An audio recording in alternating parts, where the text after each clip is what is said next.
Greetings, greetings, greetings.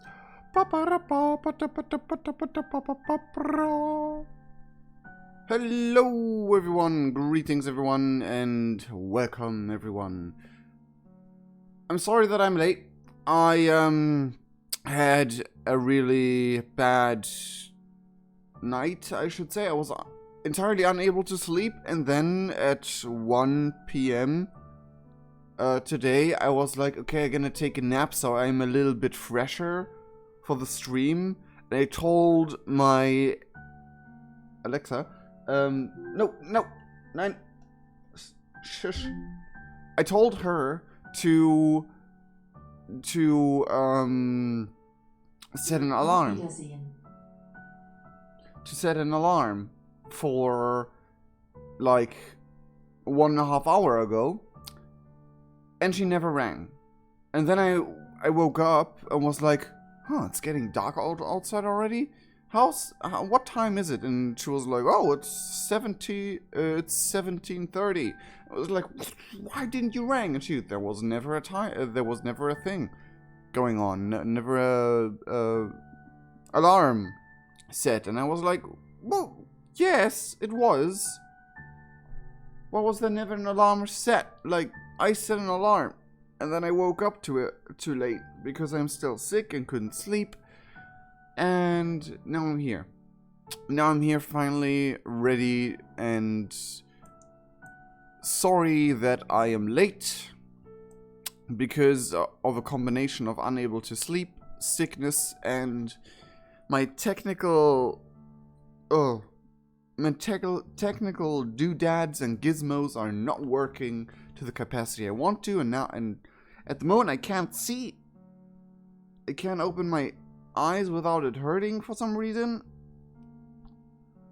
1 second. Oh god. It's not really hurting, it's more itching, but I can't really open my eyes. Everything's going wrong. Maybe you can hear that I'm still like a bit nasal, my nose is not up to date. I can't see. Oh god, this is horrible. Why can't I see? It's not because I'm not wearing my glasses.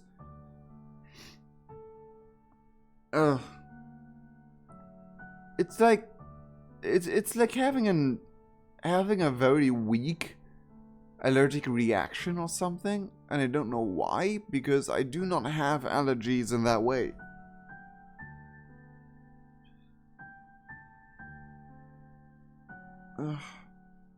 Oh gosh.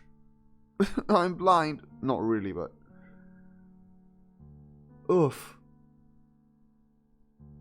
Okay, hello. I knew it was gonna be Jake, but you all didn't believe me. Well, I kind of believed you. I was just like open for the alternatives.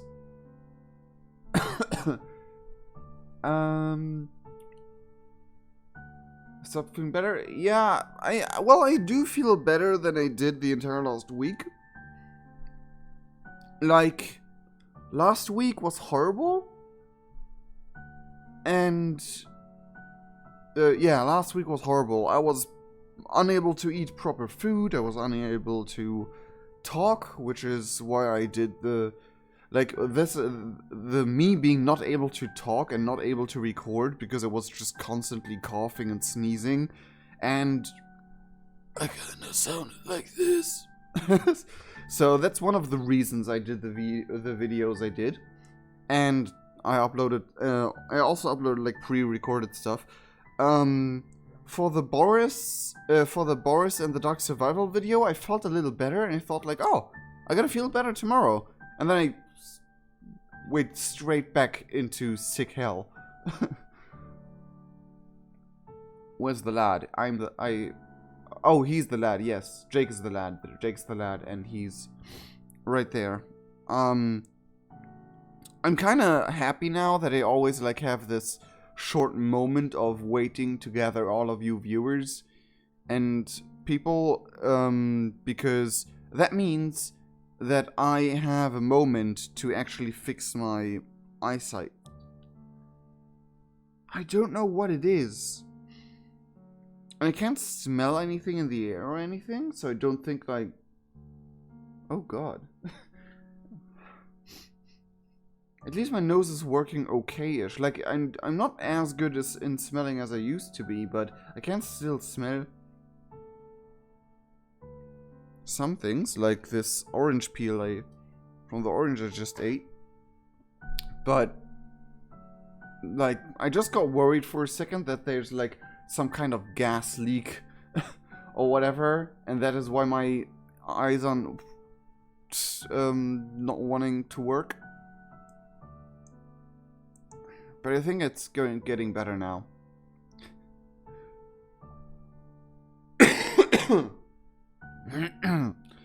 But yeah, the long and short of it, I'm sorry I'm late. I'm still not entirely over the hill, even though I felt really good yesterday. Like, yesterday I felt like, I think I will be better tomorrow. And then I couldn't sleep. And I stayed up the entire night, just browsing very weird and very awkward browser games on the lookout for, like, a silly game to play, and none of them... Oh yeah, I am really bad in doing accents though, Sergeant Matuna. I am extremely bad in, like, consciously doing accents, especially British, and I don't know why. I am half British myself, and I, like, some people even tell me that I do have a slight British accent sometimes, but I am horrible when it comes to consciously doing accents.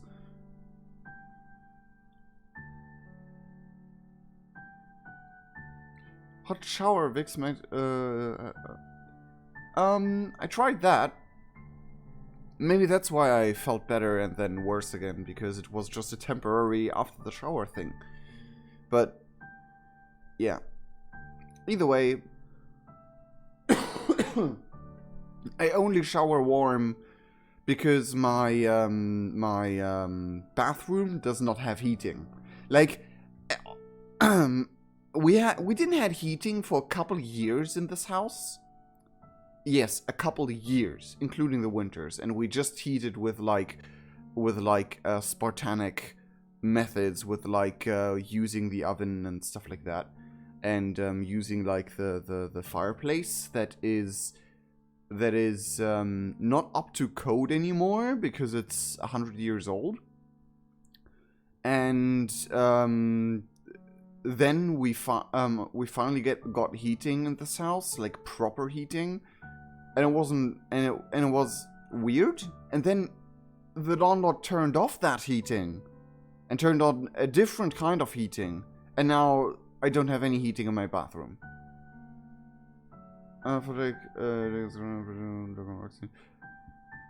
personally think Dirk will be last from all the hints on Twitter and all of that. No, that's not a joke. We, like, 3-4 years? Like, this house with me living in it went without heating for 3 or 4 years.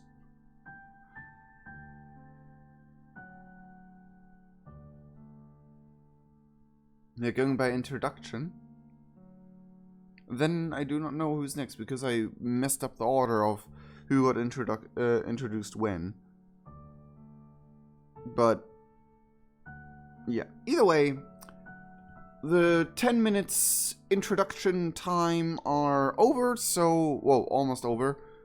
And we're late anyway, so let me just start. Volume 12, that's right, Adventure.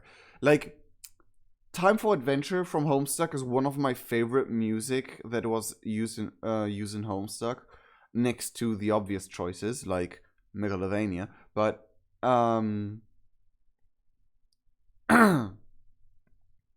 but yeah, Time for Adventure, I really love that song, and I wanted to, and I always like used it for RP reasons whenever one of the one of the Condescend ships turned up over the horizon, stuff like that, which only happened twice in RP because whatever. But yeah, I really like it.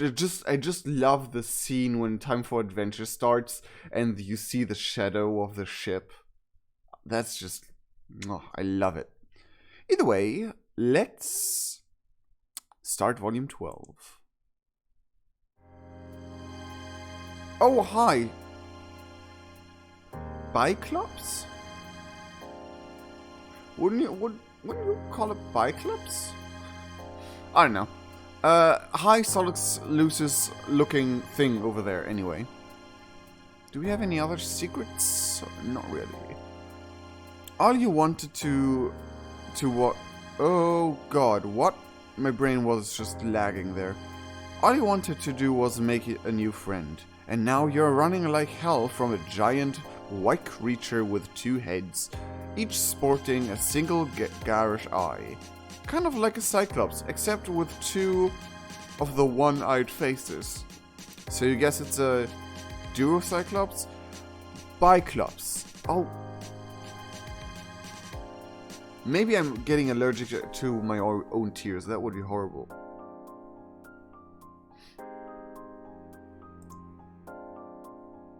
Whatever it is angry as hell and chasing you through a tangled jungle. You leap over a stand of ferns and duck under one of those big woody vines jungles always have. After befriending Jane, you ask her for the names of some of her friends. Not too many details. You made that mistake with Solix. Just a little tantalizing friendship amuse-bouche to get you started. Specifically, you are interested in the friend that needed her help daily. Now that sounded like some fertile ground for a relationship. You kind of regret bringing it up though, because Jane got very flustered telling you about Jake. Biclops is to get revenge on you for making Solix cringe. Oh jeez.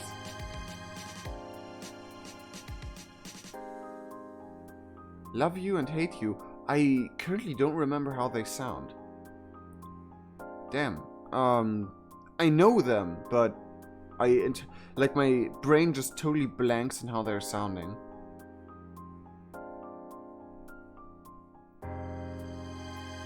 Lil Seb? Wouldn't we see him in Dirk's route though? Because didn't Jane got him later? I don't know. It's clear that her friendship with this guy is a topic of some emotional turmoil. Well, who better to help sort it out than you? Everyone's friend. Ooh, everyone's friend. I pronounced that really weird. But instead of friendship, you've been greeted by a number of ferocious white monsters. Your garbled brain offers up that you probably pissed off this kid's Lucis. Except this is Earth? Between different planets, different universes, and the mess of timelines in your memory, you're having a hard time figuring out. You trip over a big tree root, and land smack on your face in the dirt. You choke on decaying plant matter, clawing at your throat, and roll over onto your back just in time to see the Dew Cyclops about to bring down one huge foot right on your vulnerable body. When I'm like staggering or lagging in reading, that is because I can't see the words properly because my eyes are all messy at the moment. Are you allowed to start over if you haven't even made a branching choice yet? You cover your eyes. Nothing happens, except for a noise that sounds very anime-esque. After a moment of Olympic-level breath-catching, you venture a peek. The Dew Cyclops is in pieces on the ground. 2 pieces. You hope the thematic resonance offered it some comfort during such a brutal end. For a moment there, I thought they made Jake into like an anime hero for some reason, and then I remembered, oh no, there's that Dirkbot thing. Don't worry about it. Great. Thank you, Rumjune.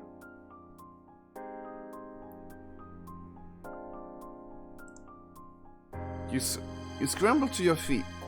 Your future new friend Jake must have intervened to save you. You look around for him, but there's another swoosh noise and a glint of metal, and something inhuman appears in front of the Dew Cyclops' body. Holy sh... Okay. We see the Dirkbot sprite before we even see Jake. Wow. It's a robot. Kind of a cartoony one, with shiny metal joints and big red anime sunglasses. It even has a perfectly gelled metal hairstyle. Oh, gelled. No. Gelled. I have problems pronouncing that word correctly. Because I didn't know that it was used in that way. But yeah, damn, look at that. It's kind of weird to see the robot having like I forgot the word for those things. Like overlapping, like cloth falling stuff. I mean, sure, maybe he's wearing actual pants, but metal does not behave this way. And why should you give a robot pants unless he's something to hide? Robo Dirk having a dick confirmed?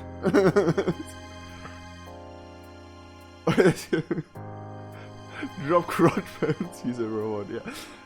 Maybe he has a robot dick. Who knows? Honestly, it looks pretty goofy, but it's also holding a katana and staring right at you. I don't think it looks goofy, I think it looks cool. Ashquad knows. Dirk wears pants? Yeah, but the robot is not entirely Dirk? I don't know. That was like where my mind went.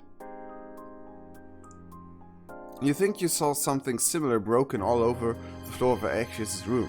It must be a battle robot, and you don't have the strength of your punchiest friend. Challenge the robot or do not. Well, ladies and gentlemen, our first choice. Will we challenge it or will we not?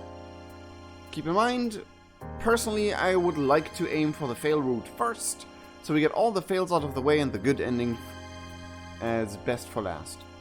Challenge, challenge, challenge, challenge, challenge. Okay, Sonic the Hedgehog, you're just counting as one, but you... do it, fight, challenge. Okay, I've only challenged him anyway, so... Yeah. Yep. Grind his gears. Might be a... Yeah.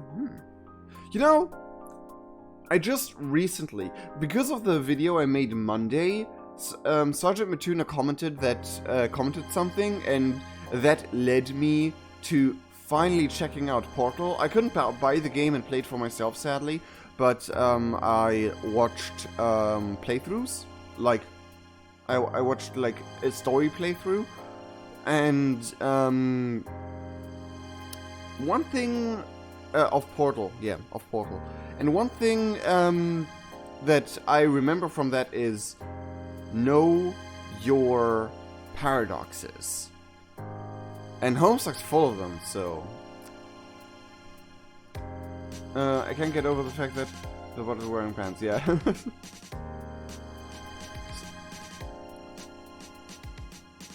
So you love Portal? Yeah, Cakes.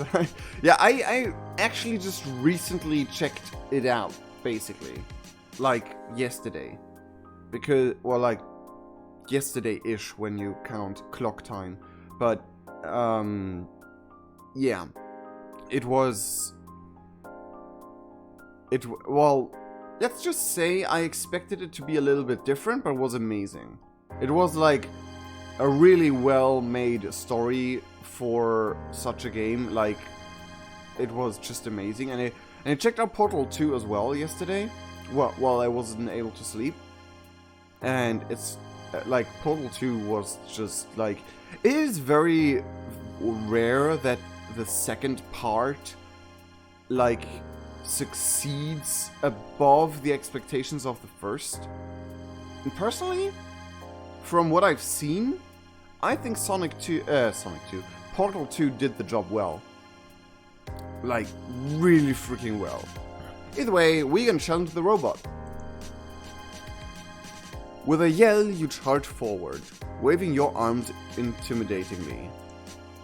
Yeah, it's a robot. It's not scared. The robot implacably waits for your approach, then strikes out in one swift motion, too fast to see. You crumble to the ground, your world exploding in pain. You huddle into a ball, waiting for the robot to finish you off. But it's not interested. It zooms away, leaving you to your agonies. In the bursts of lucidity available to you, you discern that it has kicked you in the chest, breaking several of your ribs. No problem, that's only a survivable injury. You'll be fine. And ready to get your friendship Katamari rolling again in no time. Katamari Damashi.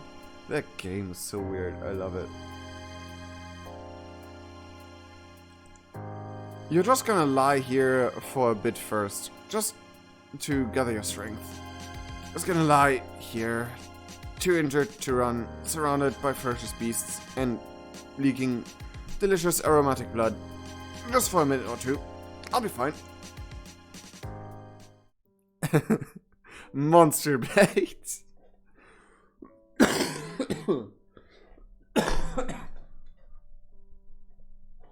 Oh. Ow. That was some back pain I didn't expect. Oh. Hindered me from coughing anyway. The glasses? Oh yeah!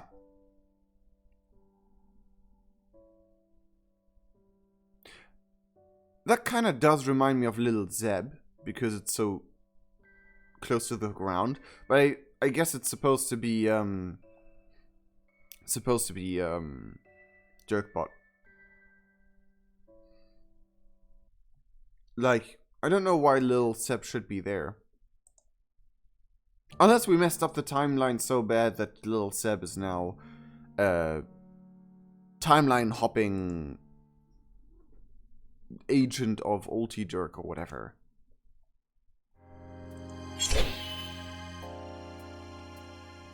The sound in him appearing like that is just was so nicely placed, even though it wasn't just me fasting forward.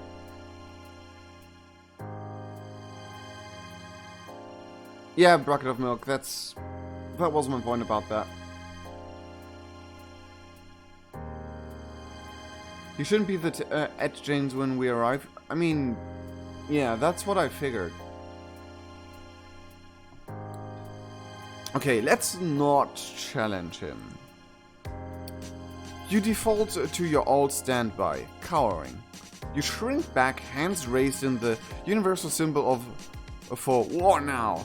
Shit, no horse pun intended. Wait, what? Raised in the universal symbol for war now. I'm not getting the horse pun.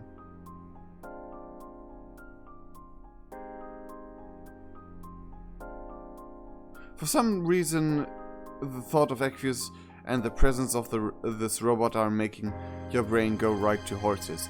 No, not really. Like, as in you just say that two horses? That doesn't count as a pun then, in my opinion. When you come down, I also say war now? Yeah, but That's far-fetched. That's a real... No. I don't accept that as a pun. Because it's not... You can say worn out to literally anybody and it's still valid. And it's mostly used for... not for horses as well. So... Oh, I was lying wrong when I was asleep. Ouch. I have like this weird pain in my like spine, like a cramped up muscle. Suddenly a shot rings out behind you. It sounds so stupid that you almost don't believe it, but it's true. Who's shooting a gun at a robot? The robot makes a little startup noise and raises its katana into a ready stance. I just vividly imagined that sound, like... A blur of green and khaki charges out of the jungle and attacks the robot full in the stomach. It doesn't fall to the ground. Instead, it puts the kid... It puts the kid a human... you can now see... probably this Jake guy, into a headlock.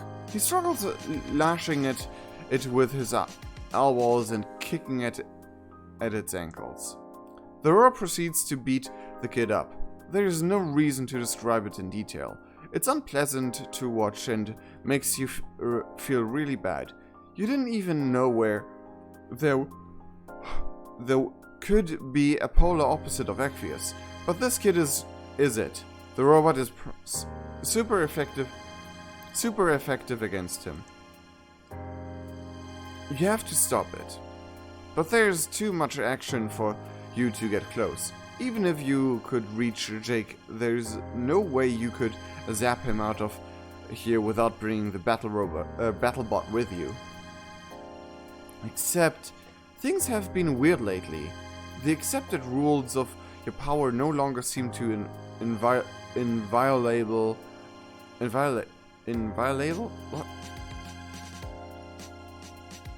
What? I do not know that word. So yeah, maybe you can just do it? You close your eyes and think really hard about bringing Jake with you.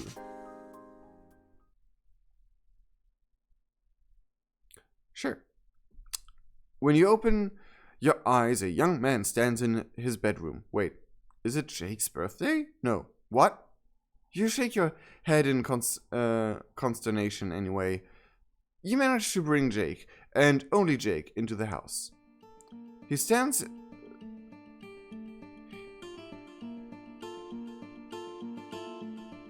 I don't know what this song reminded... Now I hear the Homestucky sound to it, but the beginning sounded a lot like Last of Us, I think? His theme, he has shown up. Oh god, I forgot how cluttered his room is. Was it that cluttered though? Oh well. I thought it was gonna be Emerald Terror. The theme is Head Bob. It sounds like Love You. I wouldn't know personally because I'm bad at remembering theme names. We have a green Terminator? Well, that's interesting. A lot of blue ladies and Tomb Raider.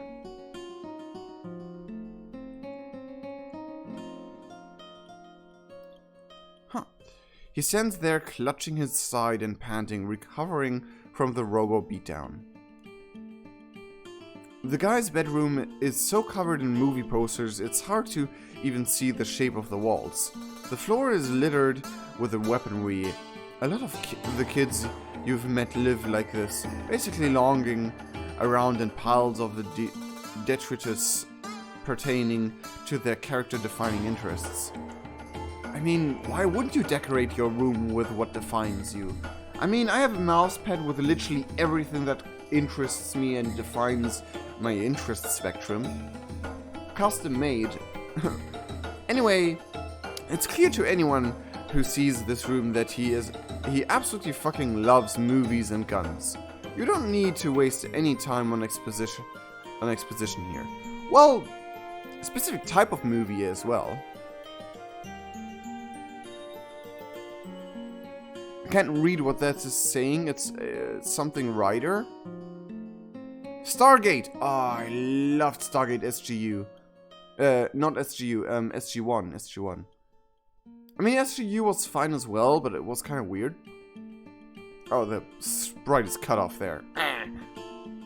Bugs me a little. Yeah, Stargate SG1 was amazing. If you never watched it, watch it. Ghost Rider. It does not look like a G in the start. It looks like E and I. But Ghost Rider would make sense. I don't really recognize this one. On the Jake's theme. It's a new song made by James, I think.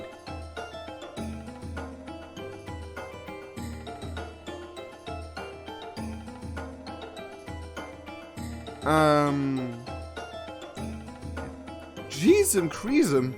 You alright over there, my chromatically challenged chappy? Chromatically challenged? I'm sorry, but chromatically challenged is amazing. I love that. Not I will, I love that. I kinda messed up the words in my mouth. You're fine. Jake is the one who seems hurt. That robot really did a number on him. I'll say, confounded thing practically never doesn't do a number on me. Confounded thing practically never does a number. Doesn't do a number on me. It does so many numbers, it's one short of a standing ovation down on Broadway Avenue. Anyway. Grammatically challenged, yeah.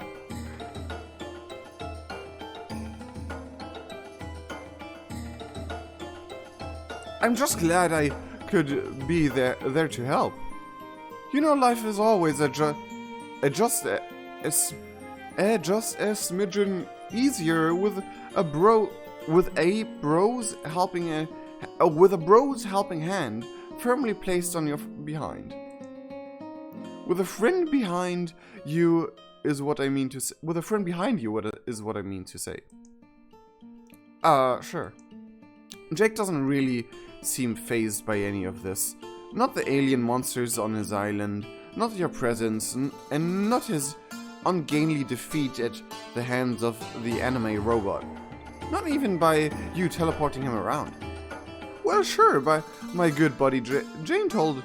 Well, sure, my good buddy Jane told me you might drop by. And honestly, I've been chomping at the proverbial bit to meet you all fella me lad. Okay, that's a little bit overkill, all fella me lad. Like, I don't even think that makes grammatically sense. But, sure. I'm sure Janie showed you a good time as she is a stand-up host and a top-notch friendo. An absolute wonder wench and no doubt about it. Now that Jake is using friendo, I'm using friendo a lot as well. And like normally in exaggerated way to show that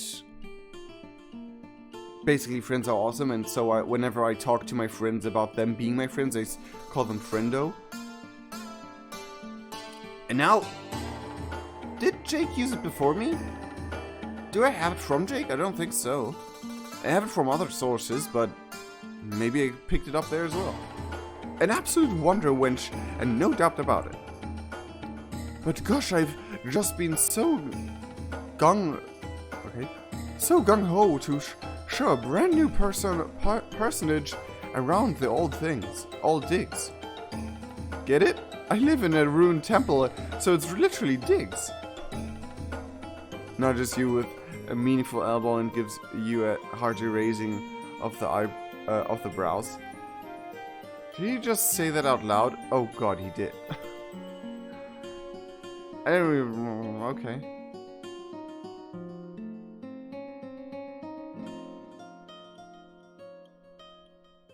Hinted here. I don't think Arena will be hinted because that is way away from the timeline.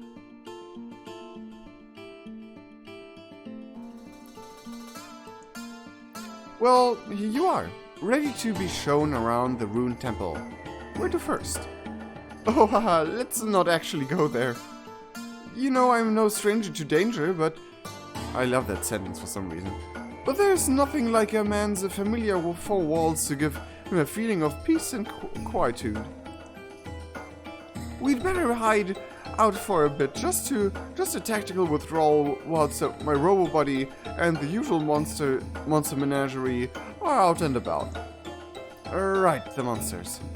You can't help but notice that this is the same island where Jade lived, but instead of one big white creature custodian, like Beck, Jake has lots. Trying to be culturally sensitive, you tell him it must have been nice to have such a big family.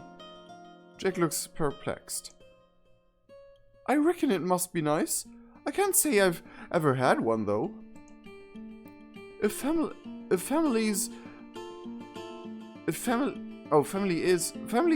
what you're looking for. You could have picked you couldn't have picked a worse place to mount your search. There's about as much familial spirit in my locale as cows in a cornfield.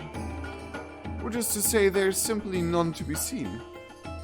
Ah, shit. You misinterpreted things. So Jake really just lives here alone? That must be hard. I'll say, as another of my friends could tell you, there's nothing worse than being a teen stranded alone in the middle of the Pacific Ocean. I mean, sometimes as a teen you kind of wished for that, but actually being in there, not nice. My grandma used to live here with me, but she died long ago. You think of your friend John, or rather his corpse, standing ceremonially in Jane's living room. Same house, similar kids, same island, mysteriously dead grandma. It's not hard to put two and two together and come up with your dead friend Jade. It's a gut punch, even though the inexorable passage of time means that, of course, you could zap to the future and visit time periods where all your friends are dead, if you wanted. I guess that's kind of what you did to your old friends by skipping forward so many years on Alternia. Haha, well, you're kind of starting to hyperventilate about this. You focus hard on Jake, trying to pull yourself together. Luckily, he doesn't seem to have noticed anything is wrong with you. Jake seems like the kind of person who doesn't have room in his head to talk and notice other people at the same time. But I try not to complain. After all, things could be worse. I have all the cans a boy could ever want to cookalize. I get to romp in the pumpkin patch to my heart's delight.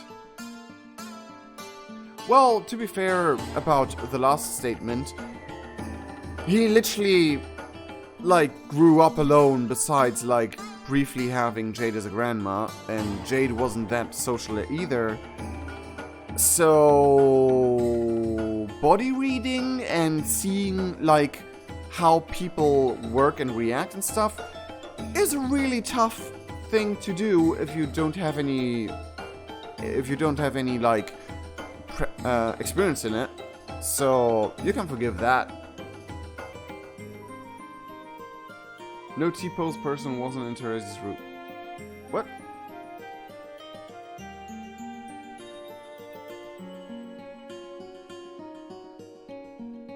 Who wasn't? Oh yeah, Therese was with us in the hallway for a moment.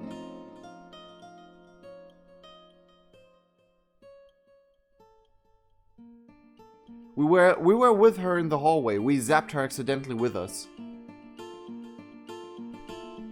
You can like watch the VOD, the video on demand, or however you call it, archived stream. For that. Plus, the island is the perfect setting for one of the coolest things in the world. That's right, adventure! I really like the sprite, I really do. But like, half of the sprite seems energetic, and the other half seems stiff. I don't know what it is. But like, one half seems a little bit like there's supposed to be more energy in this sprite, and the other half looks a little bit less energy. The thrill of discovery, the frenzy of battle. It's the most fulfilling diversion of them all. Why no boy of a sound disposition could feel sad about his perpetual isolation and the deadness attribute of his family members when the whole dark and teeming jungle is available for his dauntless exploration? To be fair, after a couple of years on a small island, you've kind of seen it all. But I guess there's no harm in, like, it keeps growing and changing and stuff like that. Like, I was living next to a forest for years. Like, the forest was actually part of our lawn. And it was amazing. It was just amazing to just go outside, just go like 50 feet in one direction and then be in the middle of the woods, and it looked like you were in like some strange fairy tale world, because it had like the really weird small hills, like small, like when you take extreme hills but scale them way down. So they were very steep, but also very small, like just man high. And I learned that those hills in the forest next to us were actually buried up tank things and like war, like from World War II leftover things. And like it was entirely safe, but like dig ups and stuff like that. Isolation is good, right in a forest on a hill with a family nearby. That sounds kind of cool, actually. Wouldn't say it seems to be an adventure sprite and it's not as exaggerated as it should be. Kinda, yeah. That's just my opinion. I'm nitpicky for Jake's sprite. Sakura, I feel ya. I'm nitpicky about basically everything. He's so cute. I don't care about the stiffness and sprite work. Yeah, I still love the sprite. It's still really, really well made in my opinion. Is that really what he thinks? You can't help but remember about 30 seconds ago when Jake said he didn't want to go out to the ruins.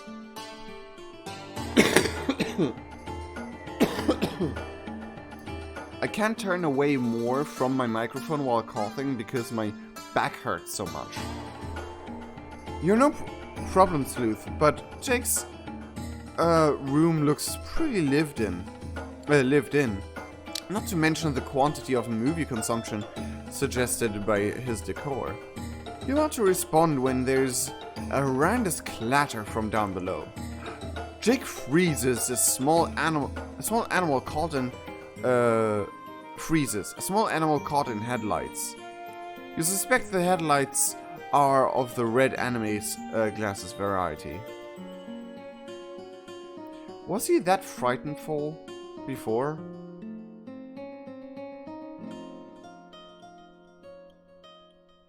Keep forgetting to type in chat. Oh, I feel like sometimes when you play games on windowed and you go into a different window to do stuff, and then you see a monster in front of you and you try to run, and you don't run, and then you look over to the chat device and it's just bazillions of W's. Oh, fuck buttons. Did he ever use fuck that much? The Metal Maverick makes his return.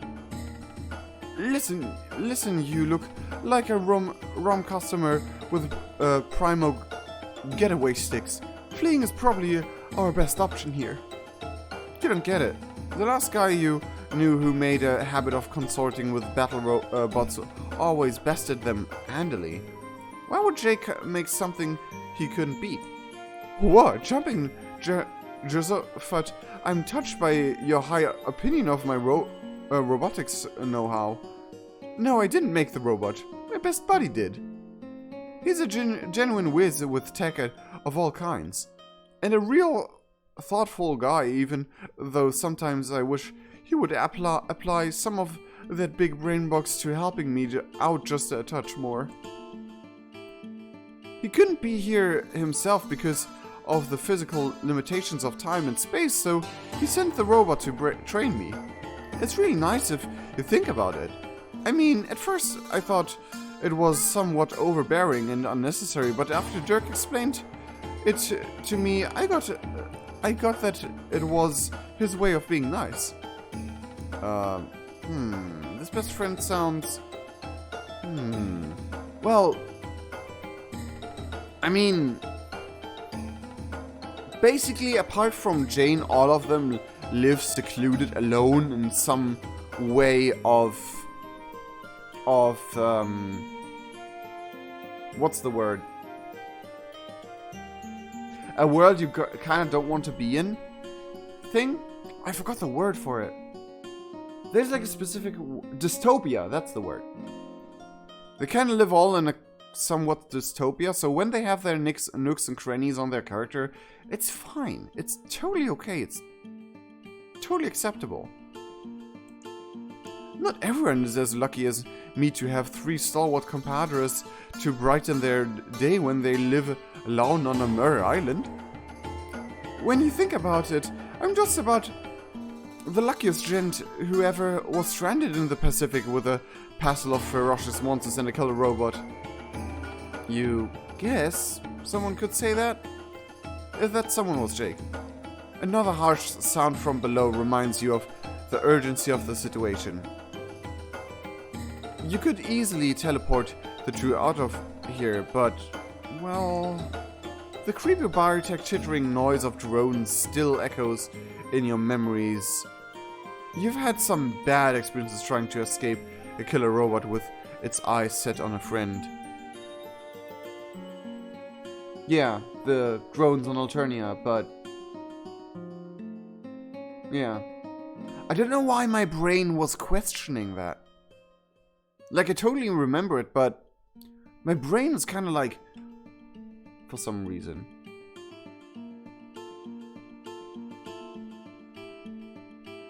Sergeant Matuna? I don't know. Just... I don't want to even think about that. Especially... after... what happened in the epilogues and after.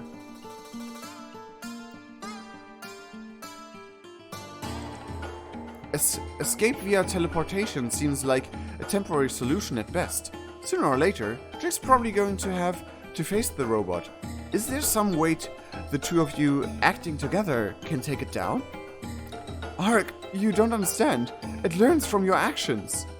Anytime I've even started to get the jump on that dad-burned crow-mass sucker, wow. I'm very thrown off at Jake swearing so much. I don't remember him swearing so much in Homestuck. It's just turned around and given itself a thorough school feeding on the topic of kicking my sweet Bibby. If we fight it together, I'll just learn how to fight... it'll just learn how to fight 2 people. And then when you leave me all by my lonesome, I'll be up shit creek Upshit Creek with nary a paddle to be found. He doesn't? Yeah. It's like that robot in The Incredibles. Oh, yeah. Damn, that movie's old. I remember seeing that when I was like, what? 9? No, 10. 10 or 11. I was 10 or 11 when the movie came out. Damn. Except instead of being an absolute fantastic work of cinematic art, it's my real life. Jeez and Creasum. Jake's friend is among the worst gift givers you've ever seen. Well, the robot just... he never actually kills. He just fights. It's Jake Homestuck English in the chat. What?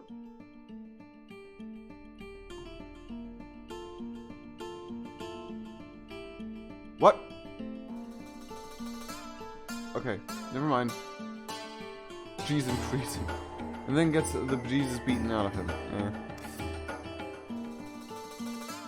Like, I mean, as cool as such a robot is, I kind of get that it's not really the best friend gift birthday-ish, but to train someone for survival, I guess.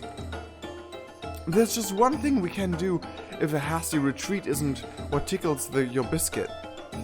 If we could find a way to turn on novice mode, it'll be easier to deal with.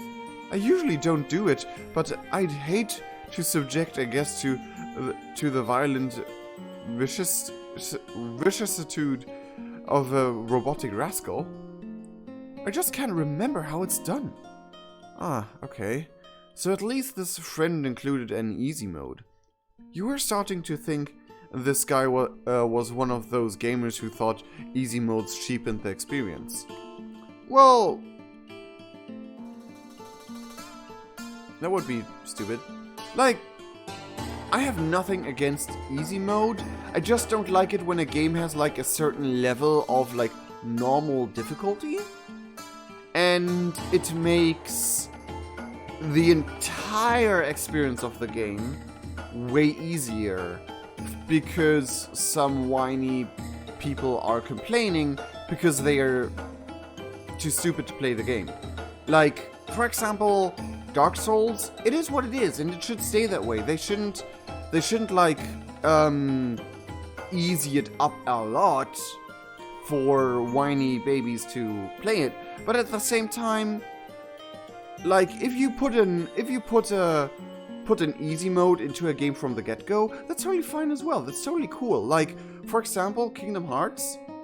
I entirely respect and tolerate and still love the people who played on easy mode because some of the fights can be a little bit difficult, but like, I wouldn't say like my best example is World of Warcraft here. Like, it had like a certain level of difficulty as much as you went on. Like, the later end tier raids were a tidbit more difficult and had like specific strategies, and you need specific items and stuff. So it was mostly like it just took you more time to get there. And then they introduced like mechanics that entirely defeated the sense of experience, the sense of adventure, with just like getting in and out fast.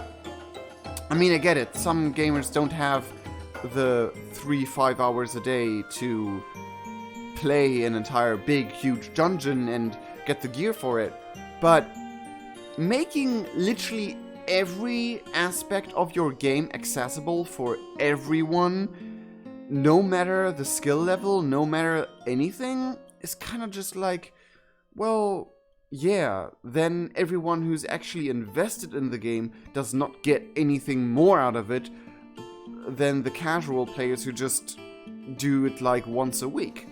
So I kind of think like for a game that has like an RPG style to it, you kind of should have like some form of content reward for those who invest more into the game. Not to like make the game entirely exclusive for those people, but just to give like those who actually like invest stuff into it get something out of it. And I mean, sure, there's mythic mode in dungeons and there's good gear, but you get thrown that after you as well. So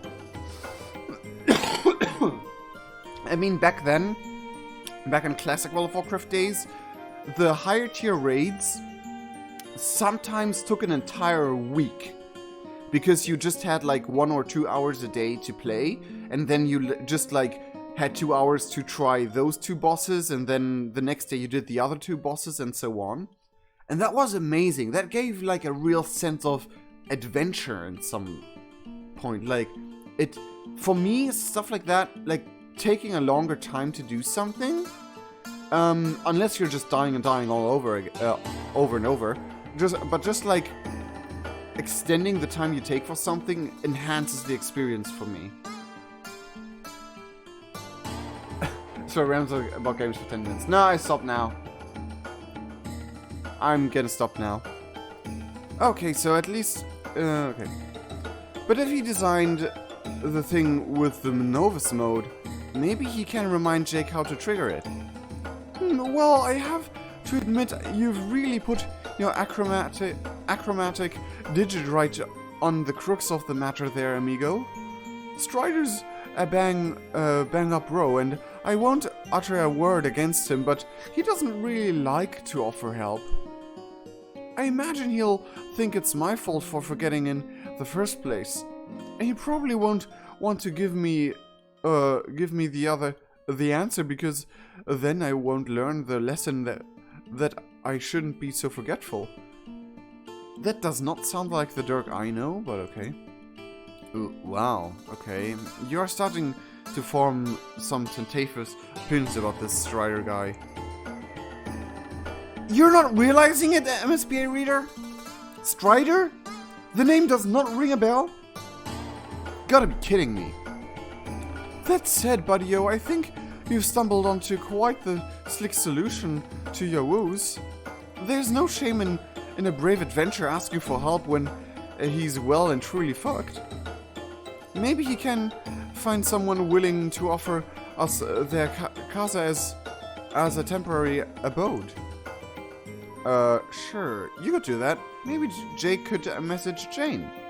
Although now that you think about it, given how Jane talked about Jake when you were there, it seems cruel to spring something like this on her with so little lead time to prepare herself.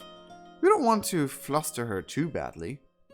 You quickly backpedal, telling Jake that Jane seemed too busy when you were there last. Is there anyone else? Well, Jake's grammar and gentleman-like stature is just gone. Yeah, a little bit. I think I like Jake swearing more than when he didn't swear as much. The contrast between him speaking politely and then showing is so endearing to me, in my opinion. Max, I respect your opinion, but like, I really liked the not swearing about Jake because it was such a contrast to all the other characters. Because literally all other characters were just swearing non-stop. Well, not all of them, but most of them. But it was like a really nice contrast to all the other characters. Like, I'm not a big, like, back when I started Homestuck, all the swearing actually threw me off and almost made me stop reading at some points. Like, I wasn't even up to the trolls at that point. Personally, I don't really appreciate a swearing Jake. But it's fine. It's fine. I guess it's fine. Like, it's nothing that I would mark as very negative about the episode. It's just like, well, I guess. Yeah, 90% of hunters swear like all the time. It's almost kind of stupid. Yes, Max. And that's why I really enjoy Jake not swearing. and Jade, I think, was also on the lesser swearing type, and I really liked that. I mean, keep in mind, they're all 13. So, whatever you want to say about that, but when I was 13, swearing was still like a, oh geez, you just really said that thing. So, like, when I was 13 and I said fuck, my mom actually was like, how dare you use that word kind of stick. Like, the typical parent, you should not swear thing. And, yeah. Damn. I mean, sure, modern age and teenage, whatever, but come on. You quickly backpedaled and... Well, Roxy's probably zuzzled by now. Zuzzled? You know, pie-eyed, on a toot, tying one on, deep in the giggle water. 3 sheets to the cold nor'easter. Oh wait, she's drunk? Oh yeah, they're not 13, they're 16. Never mind, I'm stupid. Like, these 4 are 16, but the others are all 13. That's what I was going for. Zafa started the session when they were 16. Yep. No, Jake, keep going. I like those roundabouts. I was originally referring to the Alpha Kids, but I totally forgot that though they were like no, wait. Aren't the Beta Kids the 13-year-olds? Like, John and so, aren't they the Beta Kids? You're confusing me, Sergeant Matuna. I always mess up the Alpha and Beta anyway. But yeah. Also, Roxy being a total drunkard was also something that threw me off. I really liked that she changed, to be honest. Because I personally don't drink myself, but I have some really bad experiences with friends drinking. Some really horrible experiences. So...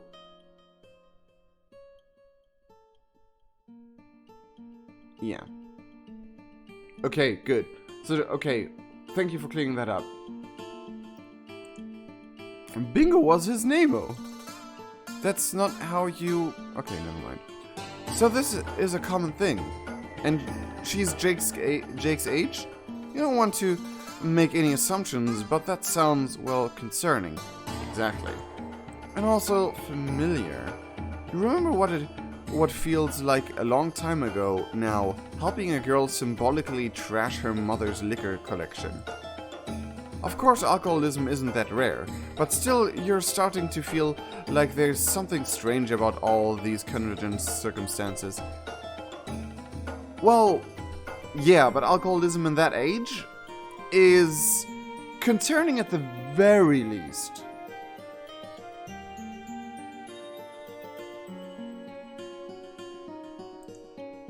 Anyway, is Jake sure his friend is okay? Oh no, it's nothing like that. Roxy's just a fun and wacky gal, haha. I did not pronounce gal like I intended to at all. Sure, she dabbles in the devil's drink, but she always seems to be having such a good time. I wouldn't want to make any unfair assumptions about it. Well, it's not unfair, because alcohol still does damage to your body even if you don't notice it.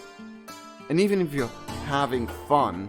Personally, I really don't understand the concept of how becoming drunk can be more fun than having fun not being drunk. I just don't get the concept, because you always have repercussions. You always have the damage you do to your body and the damage you actually feel, like a hangover and stuff like that. So I don't get it. And all the stupid things you do, like I have never once heard a story of a person being drunk and not doing something that was in some way, shape or form regretful.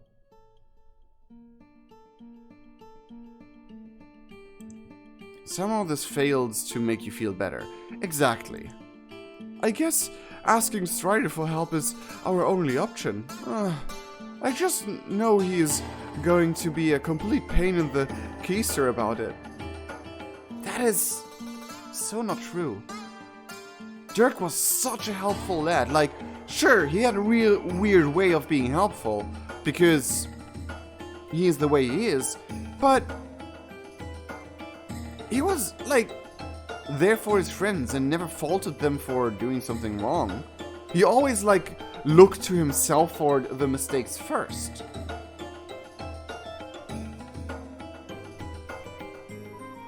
Roxy was a huge comfort character for me, and the cover was really important for her. Yeah.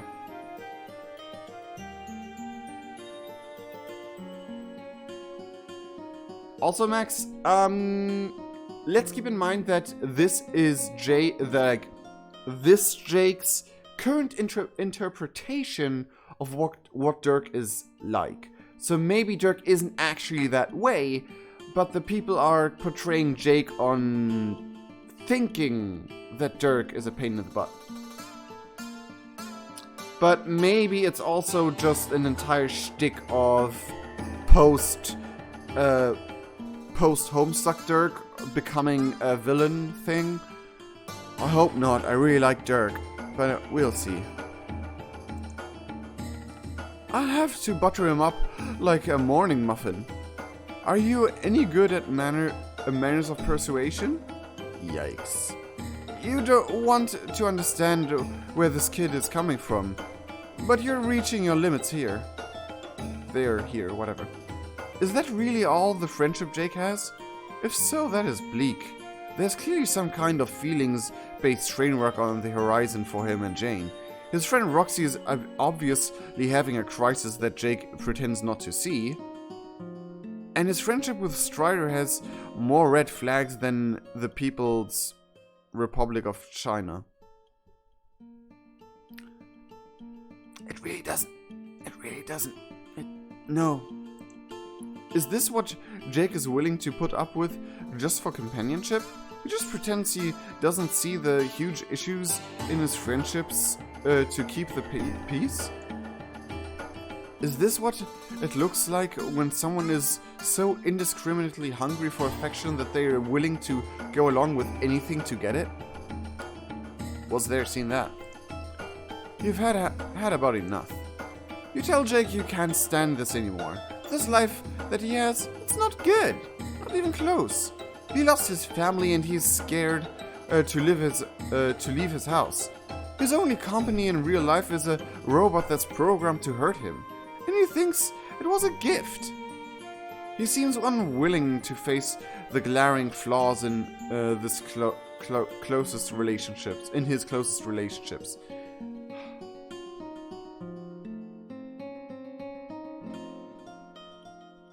Sergeant Matuna, I kind of agree on that one. I mean, I still do Pesterquest till the end, but kind of agree on that one. And all of this might be hard and sad, but it can't be helping Jake to be so deep in denial about it. He can't just cover his all up with cavalier optimism. There is no way that's the best way for him to live. Sometimes you just need that to survive, though. You understand it must be scary when there seem to be structural flaws in every one of Jake's support pillars, but addressing them is the only way anything can get better. Well, depends. Because this hiding out in his room all alone and just pretending he has the support he needs is not sustainable. You don't say this part, but if he keeps going along with what other people want him to be, you're scared for what's going to happen to him as he grows up. That can't lead anywhere good. Is this a hint to what happened in... Oh god, no. After you rant, Jake stares at you, aghast. You start to feel bad. Yes, he probably needed to hear those things, but you could have guided him more gently. Exactly. You're usually an expert at encouraging people slowly toward emotional growth, but this kid really got under your skin. Well, personally I didn't see as much wrong with Jake as some of the characters in Homestuck did. Maybe that was just me. The thing about Jake is that he really does actually realize his friendship's faults. He just pretends not to see them. Yeah, but with Jake, it always was like a point of I can change those flaws. So I can change those flaws. I have not even close to the means of making it better. So I will not possibly damage my friendships with trying to address them. Because if you ever have been in that position with friends before, like I have, and you try to address problems that you have not even the closest to be able to fix or help with, and you try to address problems like that with your friends, those friends mostly end up getting hurt by what you say, or worse. Like, that's not what the message I want to get across, though. Like, if you see a problem, you should mention it. You should try to do something about it. You should, be there for your friends and not just ignore the flaws and just keep going. But sometimes, for example, when one of your friends has a major mental illness or mental problem, and you kind of realize something's wrong, but you don't have the expertise, you don't have the knowledge and anything to do anything helpful, and you are aware of that. You don't go to their house and tell them you should change your life in this and that way, because that's just wrong. You can suggest that they could get some help, but if you are always on the nose about it, you start driving people away from you, because that's just basic human psychology.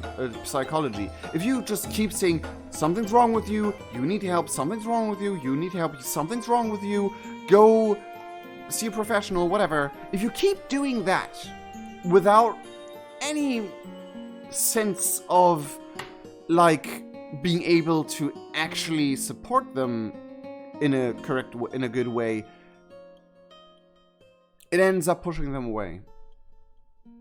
But again, you still should be there for your friends. You still, if people really mean something for you, I mean, sure, don't put your own mentality at risk, but you should still be there for your friends, in a way. You can mention that something's wrong, you can mention that they could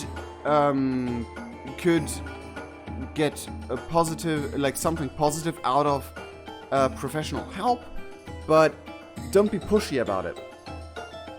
And in Jake's situation, whatever he could do to address the problems of his friends would just be stating the obvious and then staying that way. And I have met enough alcoholics, and Roxy's part, if you mention to an alcoholic that something's wrong with their habit, they block off. They just, that's with everyone who's addicted, basically. They start blocking off very fast. Everyone I've ever met who was addicted to something instantly blocked off whenever the topic even remotely was close to arising. And he's cheerful and hopeful, but since they will never play Spurb, there is something we have to do. To be fair, Jake was isolated on an island most of his life and hasn't had human interaction. That on top of it. That on top of it all.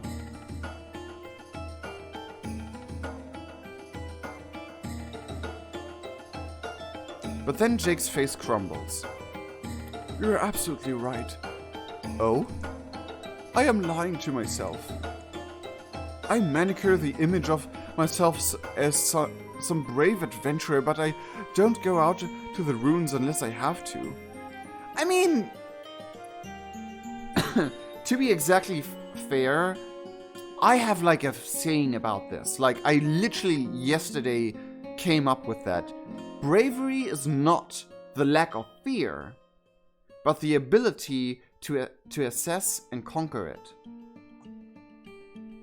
Like, who's braver? Someone walking past a spider without any problem? Or someone with an arachnophobia being able to take the spider and put it outside? Who's the braver person? To me, obviously, it's the arachnophobic person actually fighting his fear and doing something despite of his fear. That is what bravery is. It's not being afraid. It's being able to overcome the fear and do something even though you are afraid. Not losing the fear. And I suppose on some level I have suspected that things with Jane and Roxy and Dirk weren't exactly Jake. Okay. Wait, what? Oh, it's like a word that means good. It's just plain English. Jake English. Haha. Anyway, I guess I didn't realize how serious it was or how much I was really ignoring. Gee fucking willikers. It's not easy to hear that all this came across loud and clear to a complete stranger. That really makes me feel low. But I guess for a truly brave gentleman, the only thing to do is try to do better from here on out. It's scary, but I do want to be the kind of person who is honest and forthright, a real hero. If I'm not doing that when I need to figure out how to... Wait. If I'm not doing that, then I need to figure out how to do that. Holy smokes, you've really opened my eyes. That's a typo. My mystery friend? You've really got a knack for spotting problems. Do you think you could stick around and help me do better? It's like asking the sun if it minds shining. Helping people confront their buried issues and come out of it changed for the better? Oh, there's supposed to be a comma there, I think? Why, that's the very thing you've desperately latched onto to give your life some kind of purpose. To be fair, I'm kind of very similar to that. But something about this feels off. Was your rant really all it took to turn things around for Jake? Did you really just fix him? It doesn't seem right. Definitely not good pacing anyway. At least they're kinda admitting that they're messing up the story, but whatever. Jake is looking at you with big green puppy eyes. You have to make a choice. I think that was a neutral way to say Mrs. Merce. Mr. Mrs.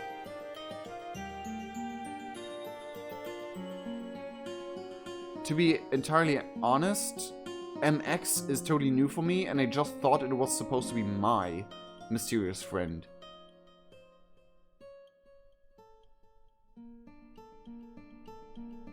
Reader does use neutral pronouns, but he does not exclusively use, like, the reader does not, they do not exclusively use neutral pronouns, they use he and she as well, because we're basically everything, because we're all the readers at the same time. Okay, do it, agree, first one is agree. Oh, that's all just 1, 3. Hi there, Jake English. Watching your own route, I see. don't spoil anything, Jake. Don't spoil anything. Agree. Everyone's saying agree so far, so let's agree to help. Of course you're going to help. Jake asked, didn't he? You think through your all bag of friendship tricks, encouraging him to talk to people about his feelings? It'd probably be good, but it's a little complex. He has 3 different relationships with these kids, all with their own set of problems.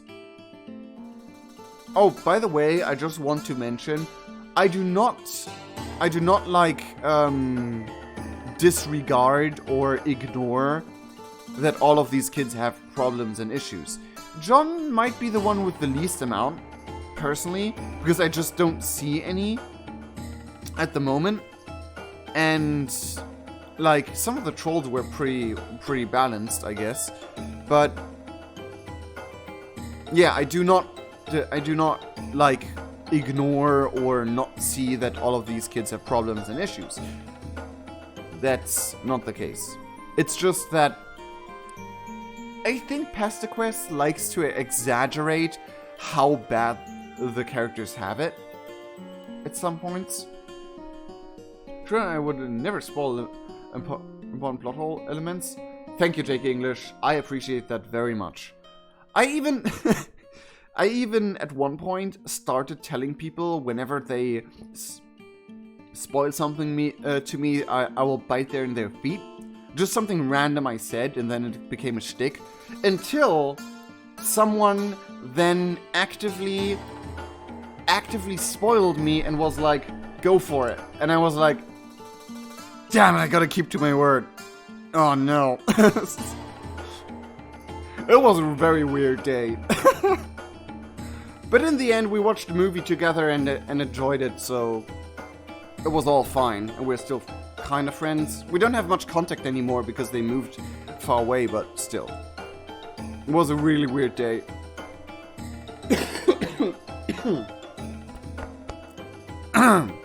Why is my coughing so bad all of a sudden? It was fine yesterday.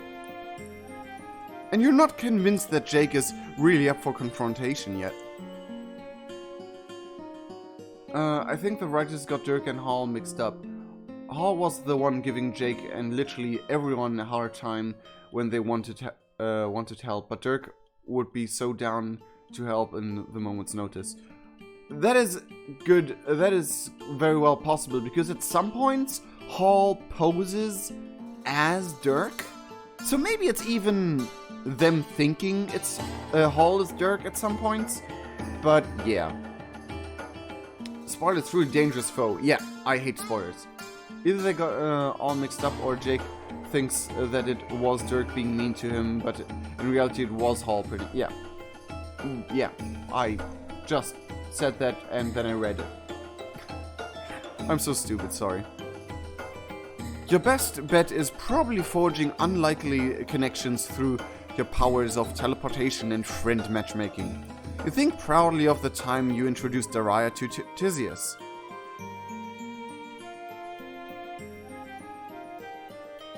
Damn, that's a long while ago. Forgot that. I don't doubt it happened. I don't remember pictures in my head of it.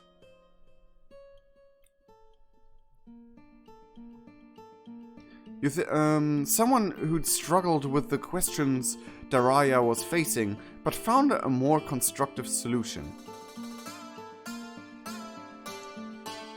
That's what you need. Not someone similar to Jake, but a good foil. Someone who will be able to call Jake on his avoidance. You need the ultimate pull, no puncher. An expert in tough love. I'm trying to figure out who we will meet. Will be someone unexpected, you said.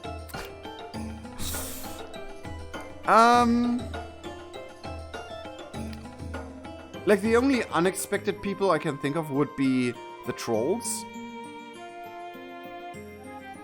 An expert in tough love. Meriden?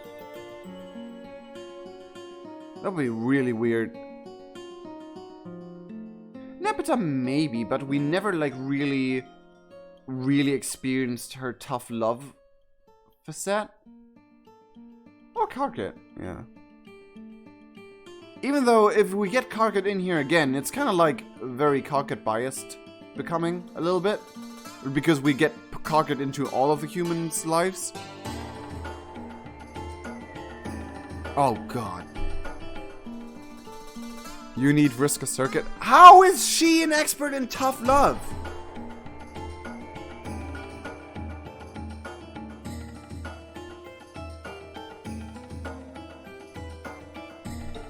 And here I was saying Karkat would be biased. Oh my god.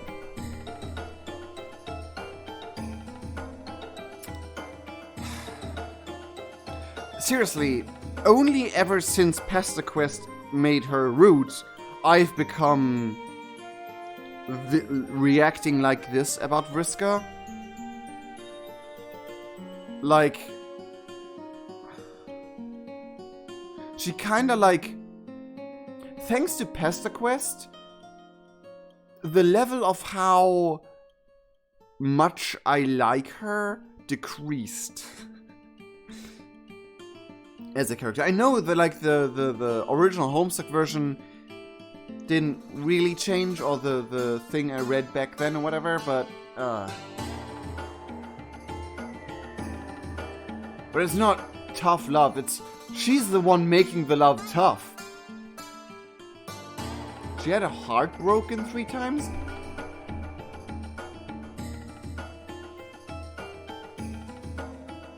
Well, not at that point where we met her. Like, Tavros never broke her heart. John, I don't recall breaking her heart. And Mena, like, that is way in the future from where we stand.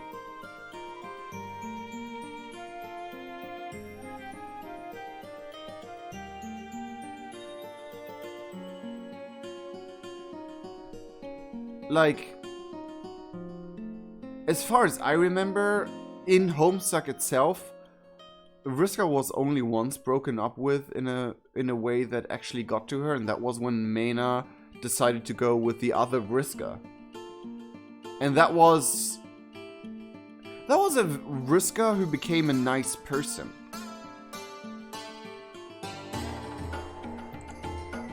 You ask Jake if you might take the initiative to introduce him to another one of your friends. Someone who has the kind of take no bullshit approach that he needs to cultivate. Take no bullshit approach? Well, kind of doesn't really use them anymore, whatever. Someone who can really help. Oh, abso-fucking-lutely.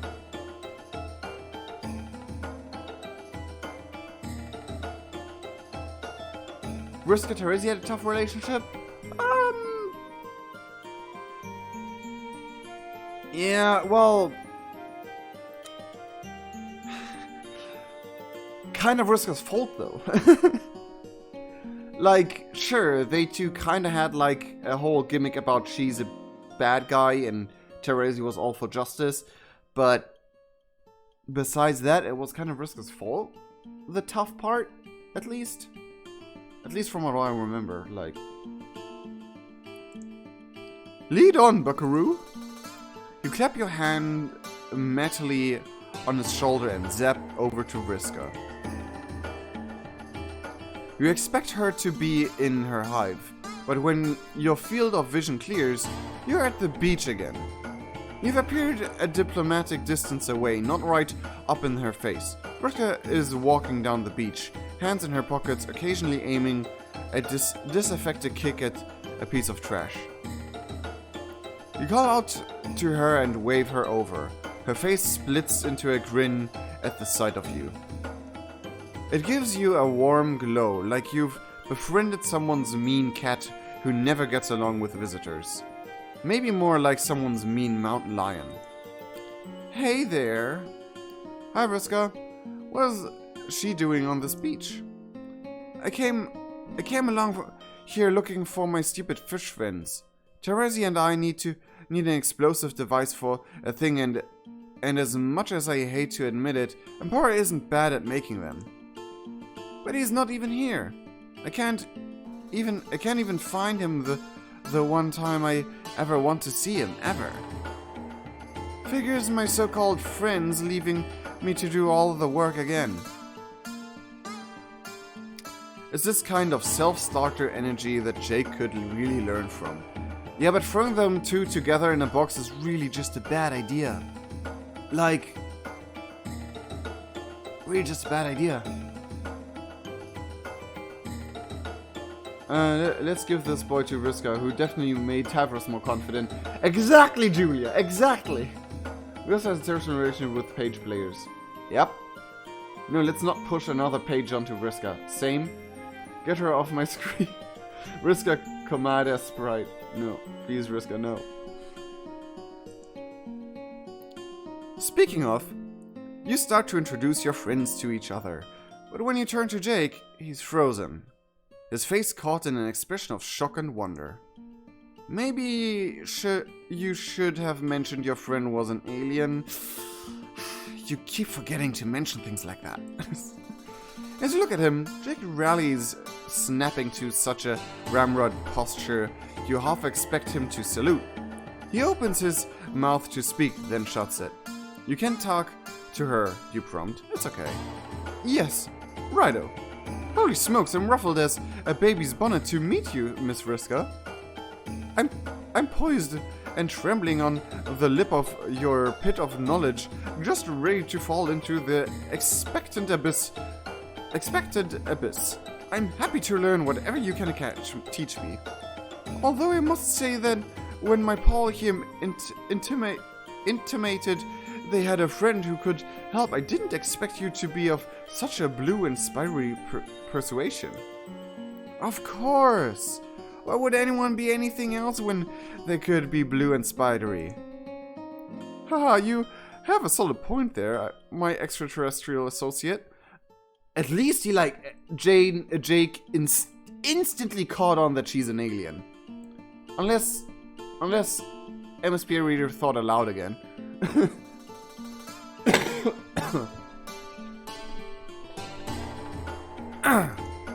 I hope you'll pardon my candor, but a real gentleman doesn't hide from the truth.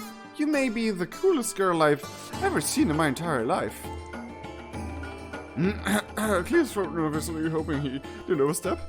Well, I can't say I'm surprised to hear it. Feel free to keep listing things that are awesome about me. Despite his professed admiration for Vriska, however, Jake isn't listening. Hang on, wait. Technically, the only other girl I've seen was my grandma, but you know what I mean. It's kinda disrespectful to refer to one's own grandmother as a girl, so I didn't mean her. Oh gosh, I seem to be rambling.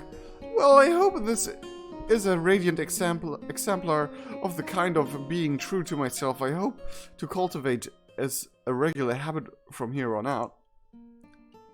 I think it can be very brave to just keep being yourself even when things feel awkward. Don't you think so? Oh, wow. There are so many things wrong with that. I don't even know where to start. Wrong. Entirely wrong. Like, sure, sometimes being entirely yourself may not be the best thing in a specific situation, but it's always brave to keep true to yourself.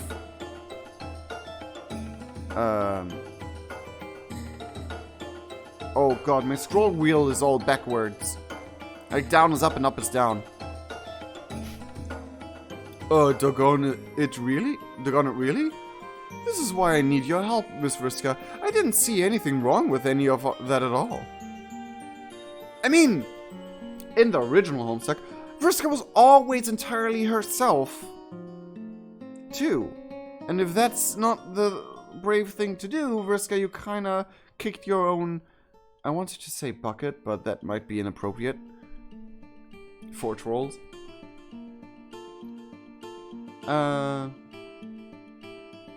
I need a translation of his speech, which I'm still trying to change. This opens up a possibility of of a Jake and Vriska ship, and I'm absolutely terrified. Same. Me too, I hate it. Oh god, how do you feel, chaps? I'm about to throw Vriska. I zoned out for a while. Anxious because Vriska's on the screen. Oh yeah. Here I'm going around thinking that, thinking what I'm saying to everyone is tickety-boo, and it turns out it's all been a load of cattywampus fiddle-faddle.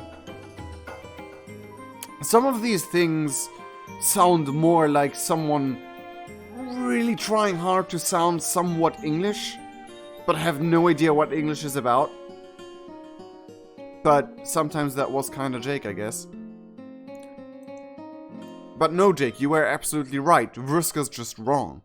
Oh man, this is the nicest present anyone's ever gotten me. She's addressing you now, ignoring Jake's question. A predatory shark's smile spans her pointy face. You must have known things were getting bad with Tavros in a different way than usual, I mean. He just kind of stopped responding in the same way he did before. And not even because of his fakey fraud confidence. He just says no good can come from talking to me. That is true. Tavros is right with that. And Tavros is very Jake-esque, but Jake has a better attitude about it. It's not a fakey fraud confidence. Like, if you have confidence to do something, it can't really be fake. Like, if you actually go through with it, it is real. So, it's a whole lot different in the styles, yeah. It's a huge art clash. I think even the background has a different artist than the both of the sprites, like a different artist style even. So you brought me a new nerdy loser. This rules. Well, that wasn't exactly what you expected, although, now that you think about it, why didn't you expect this? Pretty much anyone could have seen this coming.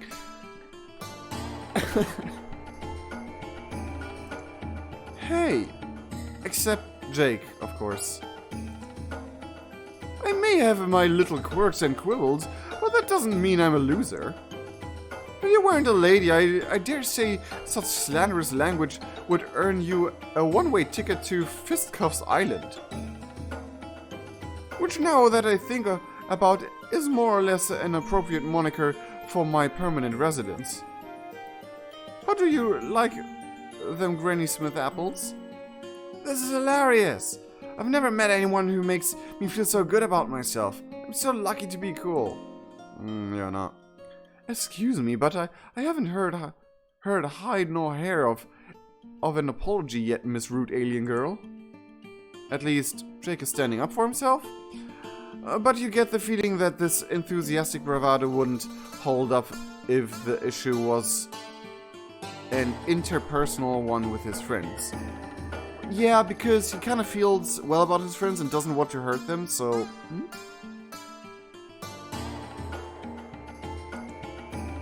Either way, Vriska is not backing down. She sizes Jake up, stepping forward to intimidate him. Do you really want to fight? Because I get the feeling you're whatever your planet's equivalent of Coal-aidable? Cullable, I guess, is. I may not know what that means, but I've never once backed down from a scrum, and I'm not about to start now, chum. Whoa, no. You are not going to let two of your best friends, a category that includes all of your friends, thrown down right in front of you. I feel that. Like, my best friends are, at the very least, 9 in number? I won't say any names, because if I forgot anyone, it's just a vague number, and it could include and not include anyone, basically, but shush.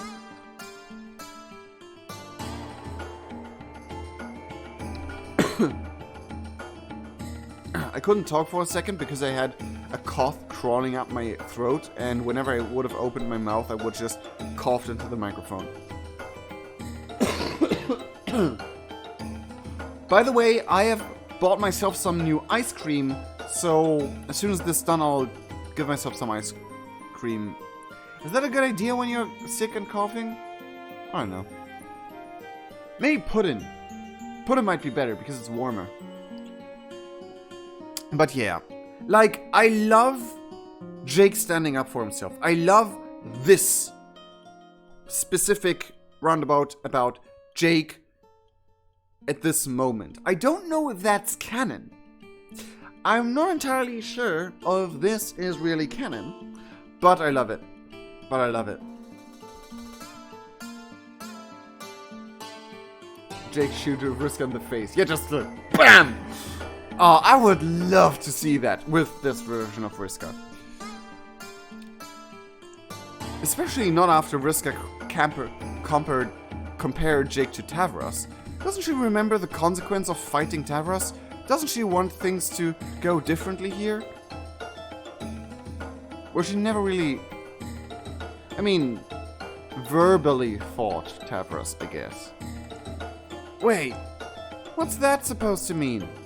Oh no, you didn't mean any offense. You know Vriska has been through a lot. Look. And her past mistakes should be viewed with that context? Nope, because that context is not true.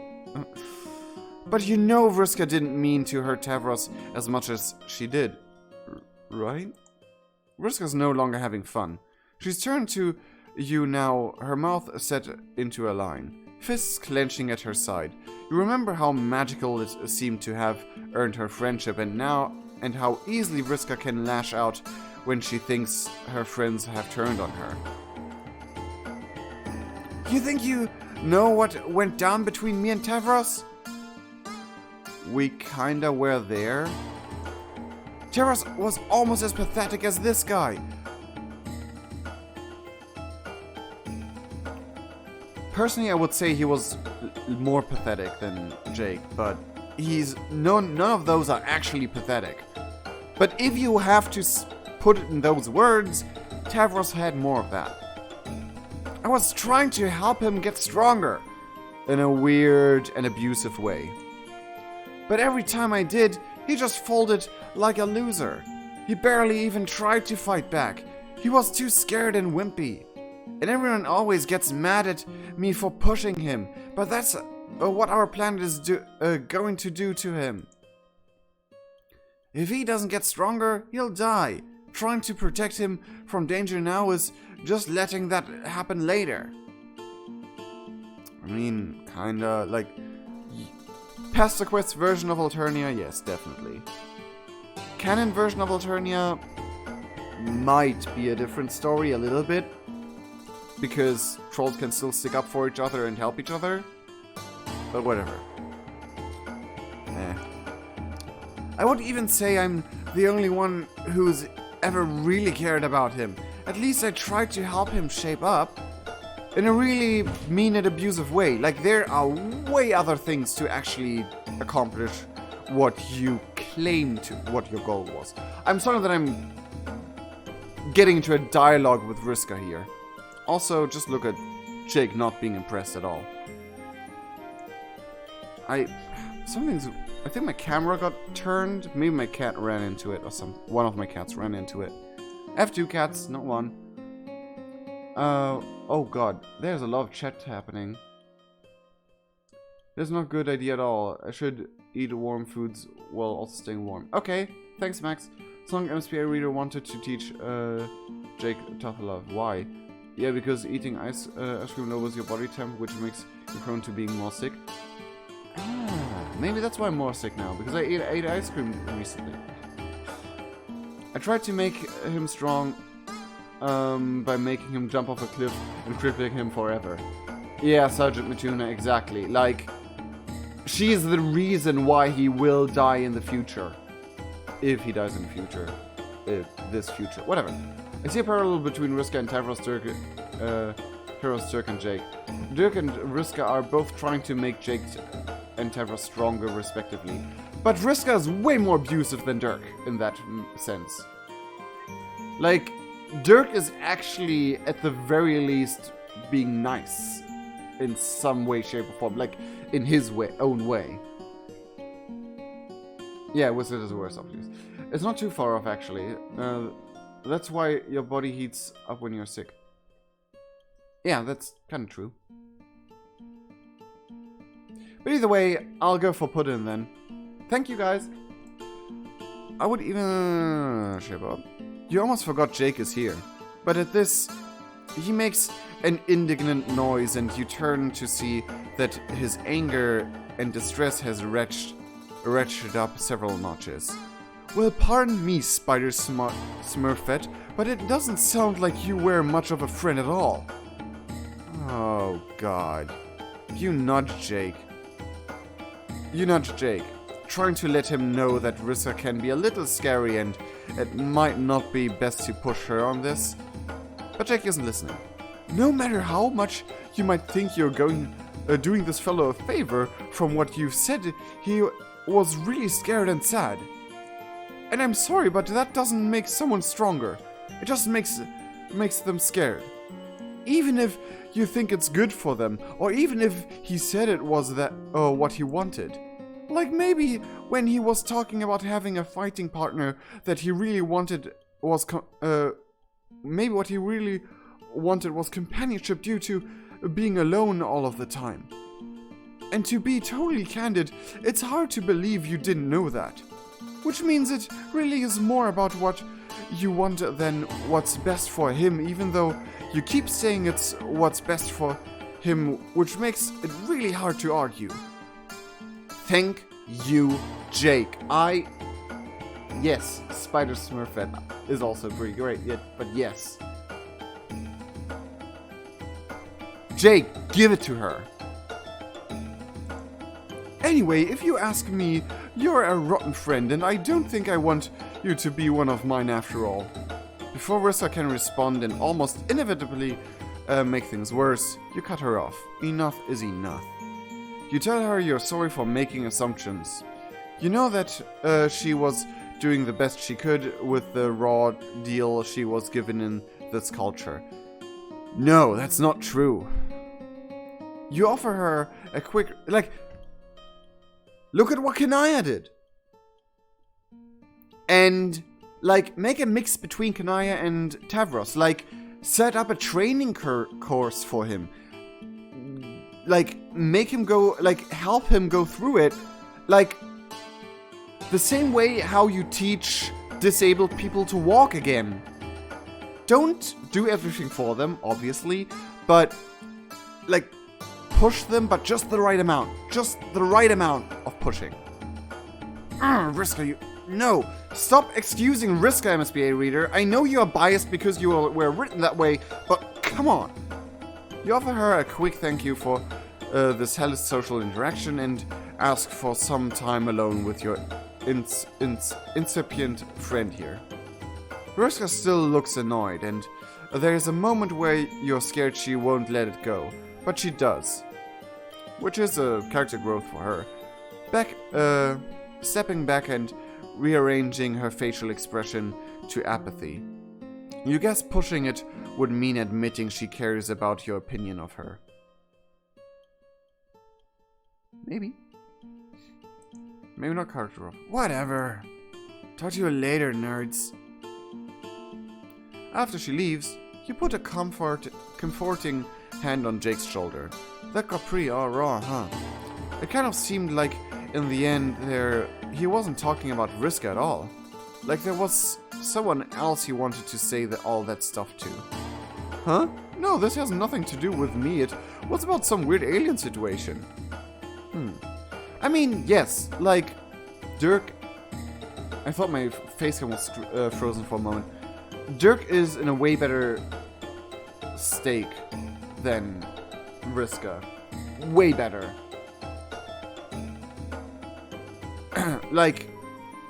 It's not about Dirk. It can't really be because Dirk is way nicer. I mean, Dirk, after all, has a crush on Jake and is much nicer than Vriska. Read the webcomic itself, the original Homestuck webcomic itself. Dirk may be rough around the edges, but he's a nice guy. Vriska isn't. Vriska is abusive. Dirk, maybe some people might interpret it as borderline abusive, what he does, but he isn't really. And I'm not biased about it, because at the very first, I was kind of skeptical about Dirk. But yeah, I kind of like understood his notions, even though I wouldn't do those myself. But yeah, Dirk didn't have Jake jump off a cliff and then blamed him for it, which is what Vriska does. You're weak, and that's why I crippled you, and now you need more crippling in order to get stronger. What the frick is that logic, Vriska? You gently suggest that, like, if Dirk was as bad as Vriska, Dirkbot would be set on kill mode.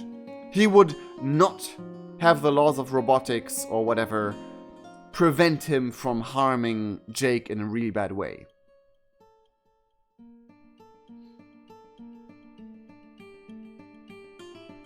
That's a huge difference. And also, Dirk sacrificed himself, or like was at least ready to sacrifice himself. You can argue if it was sacrifice or not, because he kind of survived it, but whatever.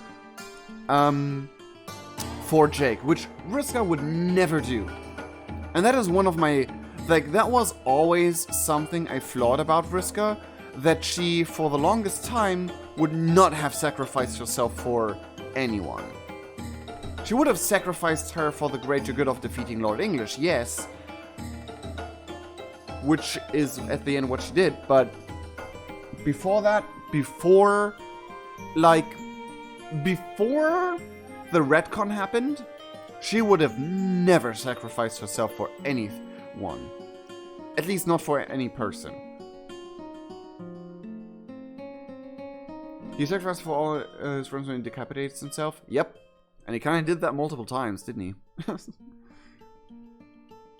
I mean, to be entirely fair, he sacrificed himself in order to meet his friends. And, of course, there was this whole stick about the robots were coming for him and everything, but still. You gently suggest that this might be one of those situations the two of you were talking about earlier, where Jake is suppressing the truth because it's inconvenient to acknowledge. Doesn't it bear some slight resemblance to a situation in his own friend group? Slight resemblance, but it's not even close to as bad. Stop putting that into the same box. Jake averts his gaze, clearly uncomfortable. No way all my friends are best in show. And even if what you are implying was true, it's different when it's your friends. A man can't get by without his bros, so sometimes he has to make allowances. I mean, it's kinda true. Like, you have to accept the nooks and crannies of your friends, but only to a certain extent. In the canon Dirk-Jake relationship sense, yes. I don't know where this is going, though, and I'm kind of not liking it. Certainly, let's say, eccentricities are just what you have to put up with when best friends are involved. No, they're not. You're out to hold your friends accountable, says the one who excuses everything about Vriska. This is weapons grade interpersonal truth you're spouting. But Jake doesn't look enlightened. Instead, he's going red in the face with indignance. So, MSPA Reader is getting the relationship between Jake and Dirk wrong here, or like how, like, the thing is, he's projecting what's wrong with Vriska onto Dirk because he likes Vriska. That's like my theory here, that he's like, oh sure, Vriska isn't that bad, but all the things people think Vriska does bad is actually applying to this other person I like less.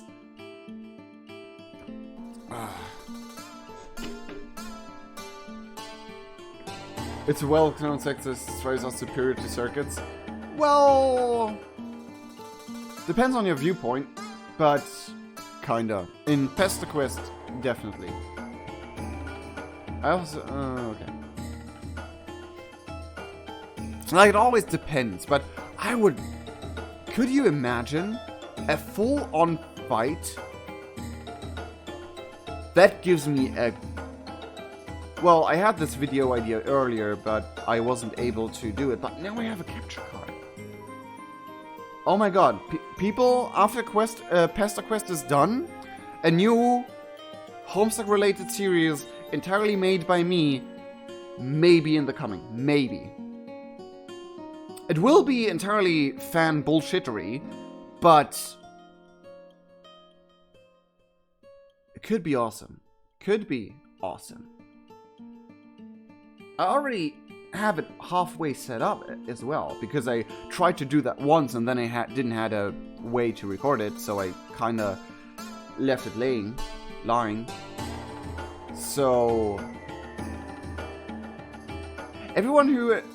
I don't want to spoil too much though.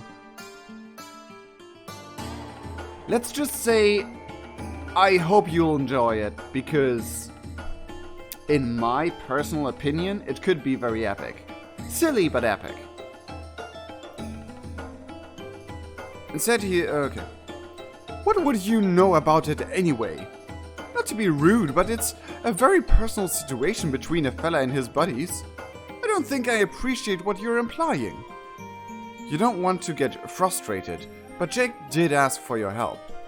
The two of you came here because you were going to face up to the hard truths about Jake's life.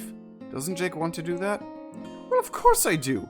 I'm ready to take a hard look in the all-rum peeper, and don't you doubt it. It's just that when it comes to my friends, I didn't think you were saying any of them were bad. I thought you were encouraging me to take things in a more forthright direction, because, well... Dogs are calling nervously. Because of their feelings towards me. Gosh, it sounds stupid when I say it like that. I hope you know I'm not some kind of pompous braggadocio making myself out to be some slick Casanova type. I'm probably just making it up. I'm the kind of guy who gets confused easily, especially with the number of concussions I've sustained over the years. A real befitted bozo, that's me. But more than once, I've gotten the inkling that some of my friends might be giving me the all-eagle eye, firing up the curting maneuvers, if you get my drift. So when you said things weren't right between me and my friends, that's sort of where I thought the personal change train was heading. An impression only further bolstered when you proceeded to introduce me to your blue arachnid-themed friend. I figured you remembered my sapphire sirens from my room. You know, Neteri and all that. Neteri? I do not...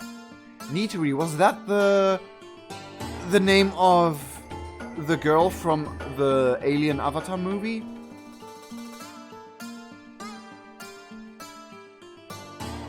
But sure he knows. Like, in Homestuck, he kinda like was like, okay, well, never mind, I won't say it because it would be rude. But, or awkward to mention it. But he kinda had like a glimmer. He wasn't totally oblivious about Dirk having a crush on him. Jane? He only thought he saw something, but like every guy I've ever met, including myself, we are absolutely buffoons, idiots, and whatever other great words there are to describe that when it comes to figuring out that someone's being affectionate towards you. Like, realizing that someone has a crush on you, for every male person I've ever met, was the hardest, impossible to solve puzzle ever. And sometimes it was extremely obvious. Like, I had a few people had crushes on me, and when they actually told me, I was like, how the fuck did I not realize? Or like people saying, well, you know that person has a crush on you. I was like, nah, we're just friends. And then they had a crush on me and I was like, oh, Jesus. And it was sometimes so fucking obvious. And that goes for literally every male person I've known. That, like, we're just too stupid to realize when someone has a crush on us or something. So I don't know if that applies for literally every male on Earth, but it at least applies to every male I've ever met. I mean, sometimes we get the feeling maybe they like me, but most of the time, because we always hear stories of boys being pushy about it, we'd be like, nah. If we suggest that thing, they might think we're a creep and don't want to be friends with us anymore, so that's possibly not it. We're not gonna risk it.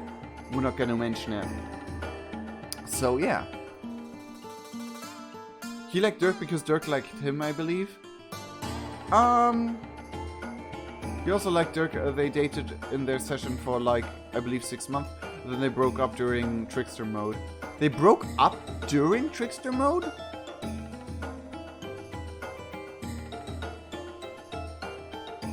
I don't remember that it was during that, but okay. How about ignoramus, as it means stupid? Yeah, kinda. Or the Jake theme, Ninja Mom Pop. He liked how was the one to turn the Brobot to extreme mood? Like literally the mode, okay. Like literally the Dirk haters would blame Hall's actions as Dirk's actions. Preston, Frederick, yes.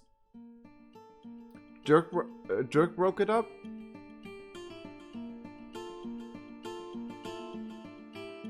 Dirk broke it up.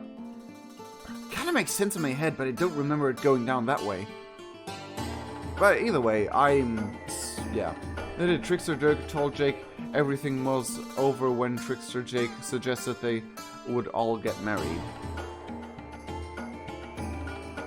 Kinda makes sense, but I don't remember,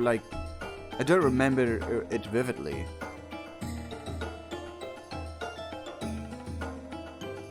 Huh. Either way. It was a sweet gesture, although just so you're aware, she's a little too young for me to take that kind of interest. Finally, someone's talking about age in Pesterquest, I guess.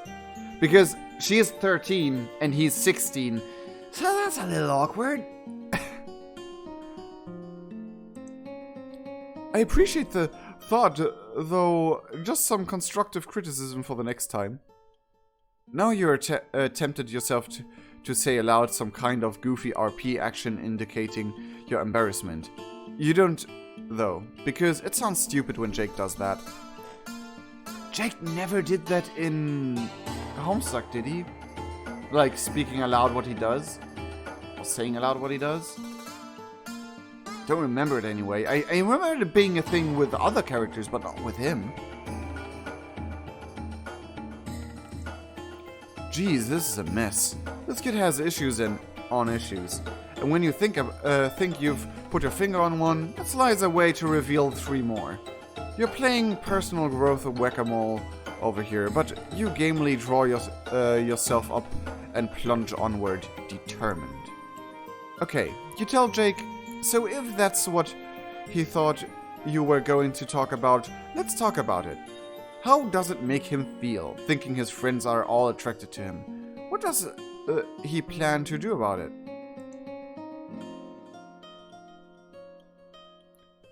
He did the asterisk, but also I made a fun joke ages ago, and I still giggle about it. Like, I was asking someone over Discord, how do you do this effect in text? Like, how do you, what was it? Yeah, how do you, tilt the letters, or whatever it was?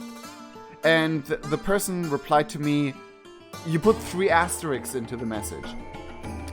And then I literally, I went like, and then I literally went into my my picture editing program, downloaded a picture of Asterix, the character from the French comics, layered in 3 times, so there's like 3 next to each other, and then sent them the picture and replied, didn't work. and I couldn't, and they heard me across a couple of rooms laughing. Ah, I love that. Like, I just loved that moment. It was so great. Oh, no, I think all that malarkey will work itself out over time. It kinda did. I figure I'll wait until someone brings it up and then just go along with what they think we should do. Really? That's the strategy? I mean, it caused kinda problems, but in the end it kinda worked out. Unless you count, what's his face? Post-Homestuck. Let's just call it that. If you count that, then it didn't work out, but in the comic it kinda worked out. They all remained friends and it was all hunky-dory and okay. But yeah. It seems remarkably lackadaisical, and it gives you that sinking feeling again about what's in store for future Jake. Does he actually return any of those feelings? Sure I do. My friends are the cat's pajamas. I don't mind saying I really love them. Right, of course. But is there any one of them he feels differently about? What would he say if, for example, Jane asked him out? I'd say yes, of course. How could I say no to a top Sheba like Janie? She's smart as a whipper with a mug to match. Alright, what about Roxy? A fella would have to be daft as a doorknob to turn down Roxy. She's a genius tech hacker spy like in all my favorite movies. And Strider? Are you kidding? Strider's my best bro in the world and a mighty strapping gent if we're getting into it. I can't think of any reason to say no to a proposition like that from my best bud. I mean, it kind of was already hinted in the comics, but is this confirming that he's poly? Or is he just like, I would date anyone, but actually a relationship?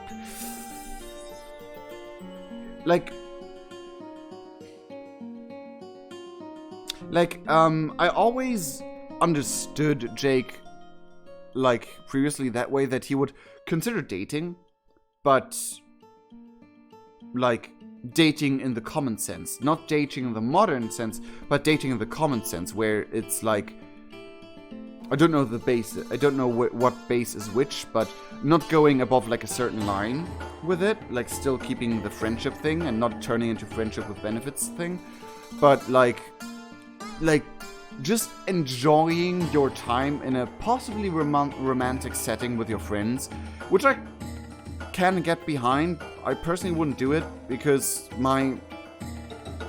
how I am is different, but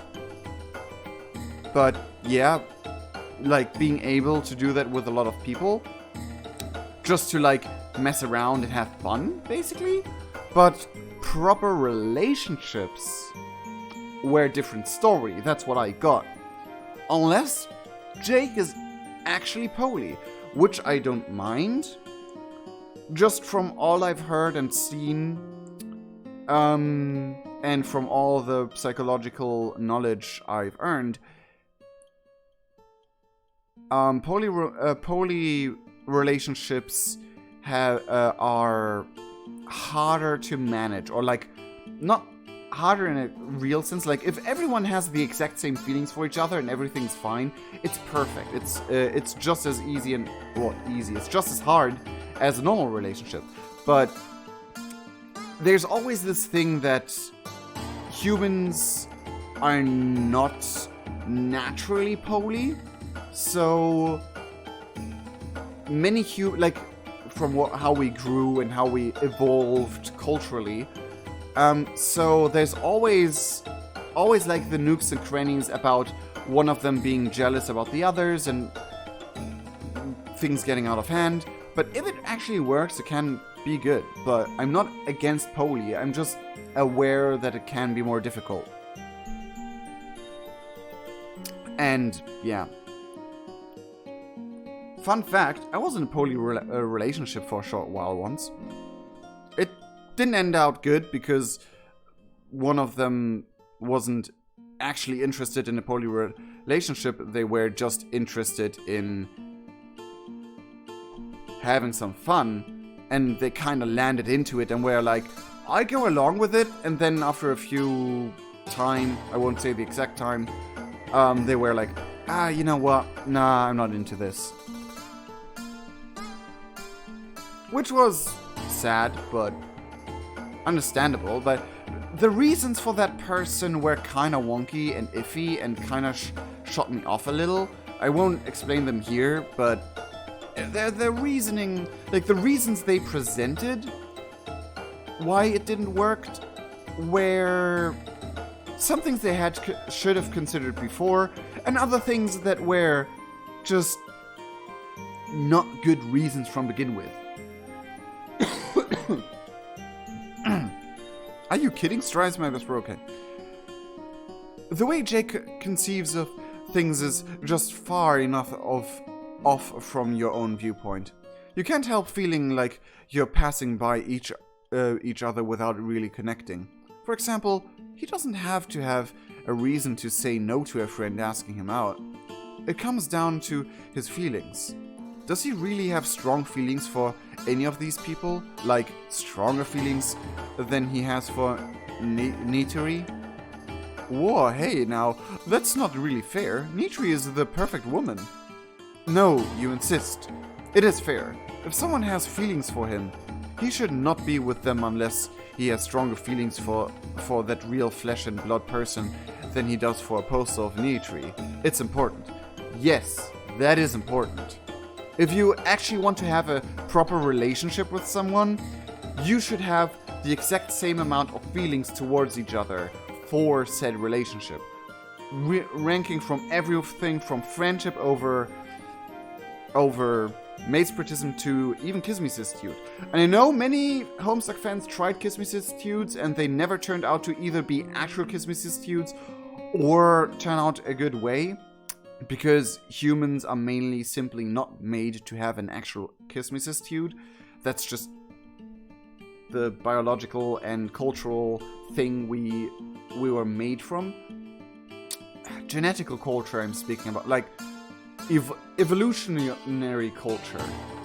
Like the same culture birds of prey have when they when they communicate with each other. Like, whatever. I'm not talking culture about art and stuff like that. In that sense. But yeah, it's important. It's important to... You should not have lower feelings than the relationship implies. Because that just ends up badly in any way, shape, or form. Well, if you put it that way, I don't know if I've ever had feelings like that. I don't even know if I'm capable of those kinds of feelings. Okay, so he's not poly, he's just... I would have said ladies' man, but Dirk isn't a lady. But yeah, he's just like a fun-for-all, free-for-all kind of guy. Not really... I mean, he's definitely not a romantic, but... He's not poly, he's just like, let's have fun and enjoy our lives. And not go too deep into things. So, what I thought he was in Homestuck was kinda right. If that's the case, then he needs to be prepared to tell his friends that. It's not like he has to have these conversations now, but someday, the feelings his friends have need to be addressed. And he needs to be ready to turn them down.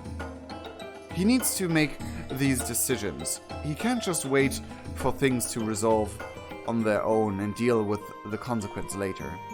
Wow. He doesn't sound nearly as excited about personal growth as he did before. He just sounds dejected. I must say, you've given me a lot to think about. That's a good thing, you remind him. He's learning important things. Well, sorry, but a lot of people tell me it's important for me to learn various things. And for sure, sometimes they're right. I've never assumed the image of a chap who knows everything. But you've also been telling me I can't stand up for myself sometimes. Make my own decisions about what's right instead of letting other people tell me how to live. And I just don't think I agree with you on this. He sneaks a guilty look at you from under his sad bowed head.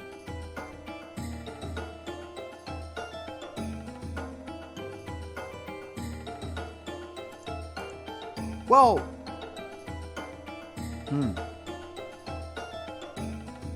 this is a hard topic because even though I agree that you have to be able to make decisions for yourself for the better of everyone around you,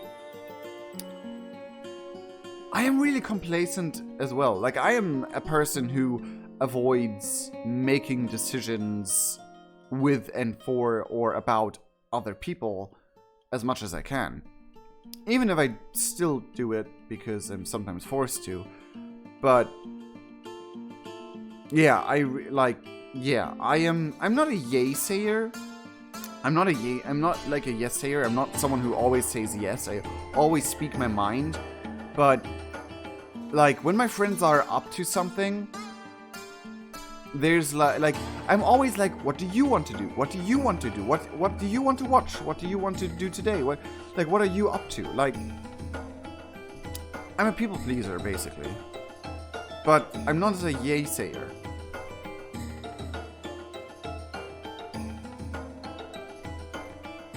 I mean,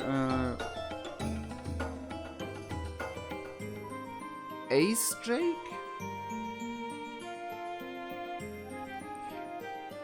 I mean, even though I appreciate whenever an asexual character appears somewhere, because asexual characters are just precious in almost every way, I would feel kind of weird because Jake is sexualized a lot, and I don't know. Whenever a character is being sexualized, or a person is being sexualized, and a person or character is being sexualized, but they're actually asexual, I always feel like it's kind of abusive. I always have extreme discomfort about that. Like, I know as an asexual person, and I was talking to another person about this person, and they were mentioning to have like sexual interest for them, and I instantly had like this feeling.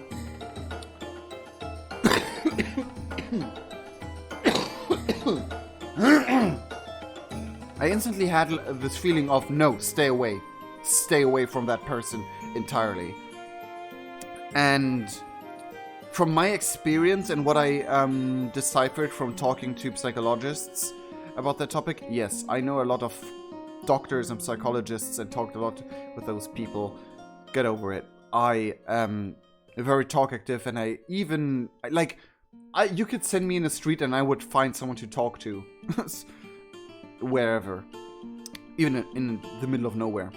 But yeah, in the end of the day, what I want to say is that from what I've known and from what I discovered, when actual asexual people, there are people with very low sex drive who seem asexual, but they actually are not. They just have an incredibly low sex drive, or a very specific nook and cranny what they like, or a mix out of both.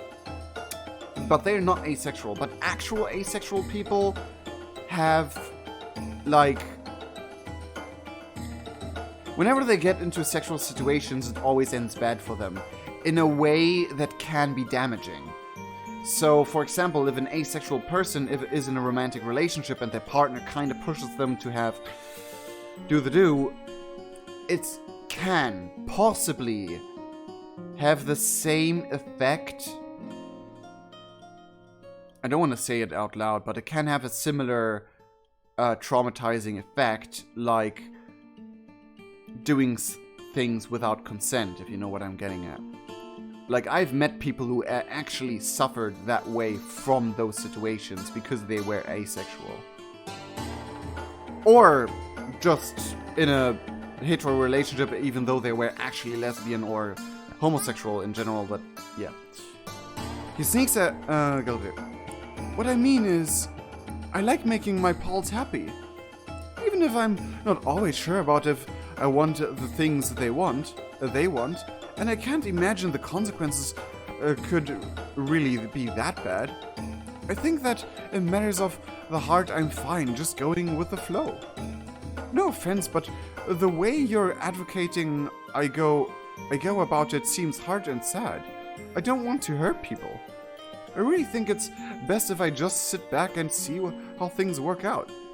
And if someone asks me to do something, I might as well try it.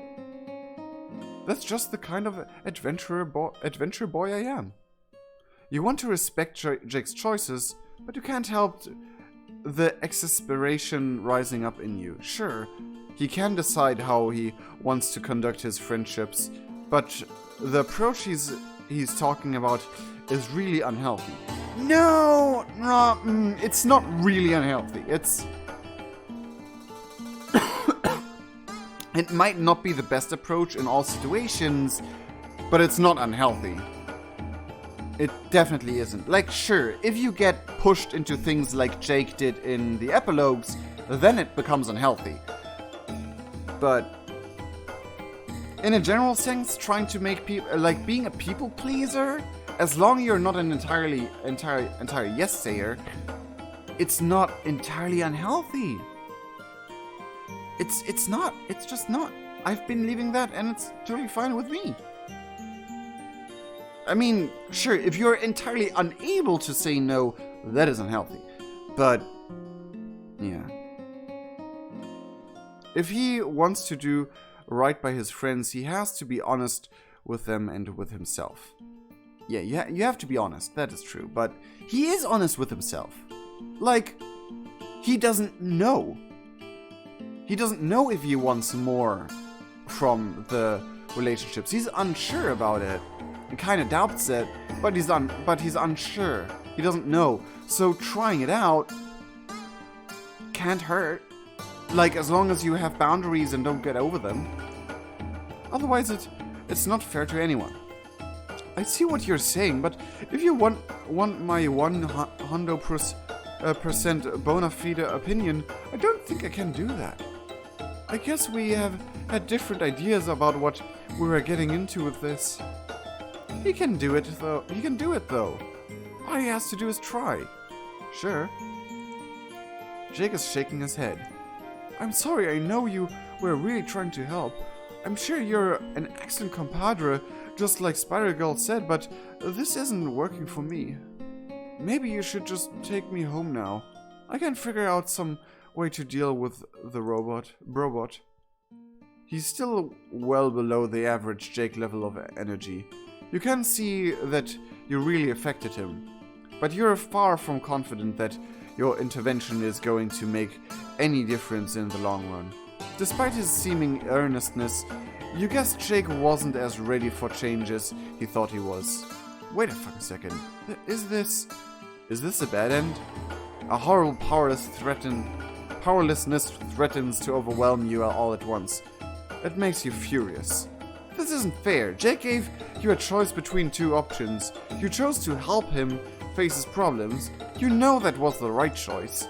You didn't do anything wrong. You were kind of patient. You talked to him. You weren't that patient, actually. You talked to him sincerely and pushed him in the right direction.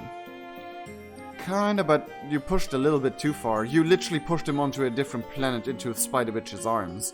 So, you weren't gentle or patient at all. You deserve a good end. You deserve to save him. Save? Well, but you can't tell Jake is emotionally closing up. You're willing to bet the conversation the two of you just had was among the most candid of his life, and he isn't ready for another. You want so badly to help him. That's a weird grammar. You know exactly the changes he needs to make, but you can't make those changes for him. He needs to do it himself, and he's just not ready. Maybe he'll never be. You hate this. You hate Jake, and you hate yourself. Making people's lives better is the one thing that's given your piecemeal existence any meaning, and he's taking this away from you. His stupid inability to face his issues is ruining your life. Oh, come on, don't blame him for it. You're just way too pushy in this situation. You linger as long as you can, but eventually you have to do it. You gotta take the L. Bad end, you guess. I mean, there were some solid things there, and some solid things that would have made for a great, good ending. But at least they kind of stayed true to the character and let him stay this, I guess. Stay true to the character. They kept, like, they kind of entirely exploited in the epilogues. Like, I do personally think that Jake had character growth in Homestuck, but that kind of went away in the epilogues, I guess. But either way, this is the bad end, and now we go to the good end.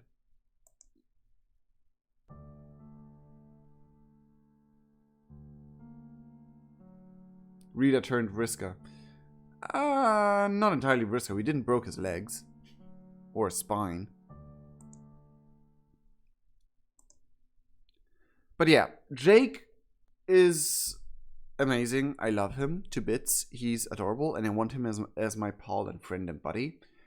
And I probably, yeah, he's a guy I would regularly play. It's not really gay chicken.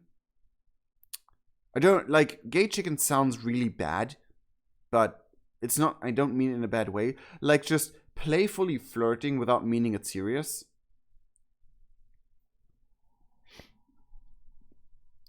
It's not really gay chicken if you like go on with it, but because the game gay chicken, whatever.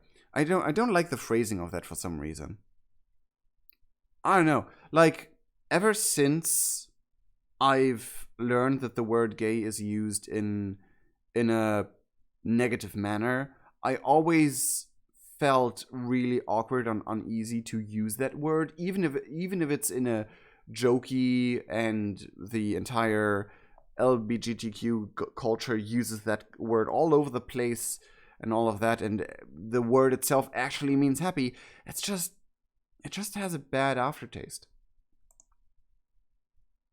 How dare they blame Jake's same? We didn't challenge him last. Yes. Okay. Do not help is this route, right? We did agree to help. Yes, we did. Okay. Do not help. Do not help this time. You're about to say yes. Every part of you is straining to say yes and fulfill your life's purpose. Your real life's purpose. Not like before when you were being mind controlled to pursue friendship on whatever shallow or unsatisfying level was possible. This desire to help, to make your mark in whatever small positive way you can wrangle, is something you figured out for yourself. It matters. Maybe we're being mind controlled to think that. But when you're about to open your mouth, you stall. A deep existential hopelessness washes over you. A kind that you thought you were passed by now. You know what? Fuck it. Yes, you care, but honestly, you are exhausted. Oh, really? That is the reason? It's so much work coaxing teens through personal revelations with no reward except the temporary abandonment of your deep soul level feeling of narrative irrelevance.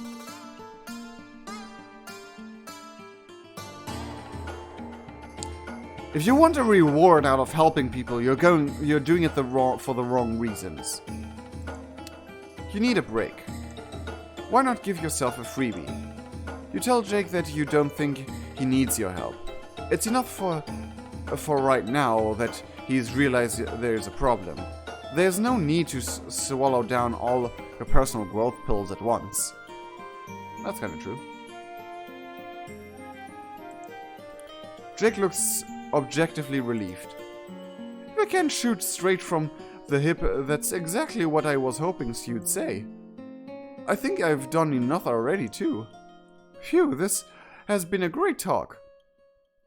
I feel like we're really firing on all cylinders friendship-wise. Okay, so I have to say one thing about this. It is true that you have to take it step by step when you develop something, like in this case.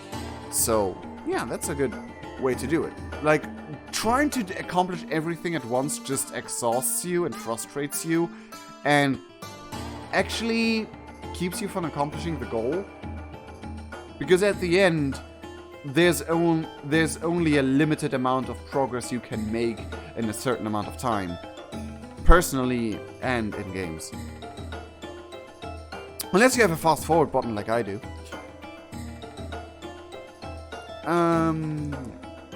If you were a past version of yourself that would make you really happy. Instead, a sick feeling of guilt is poisoning your guts. You are about to touch on something real there, and you know it was wrong to pull back from it. Sometimes people gotta help themselves just as much as you want to help them. I mean, you can push them in the right direction, but they have to walk and like, you can open the door, but they have to at least go through the door themselves. And you at least showed him the door. And that's a start.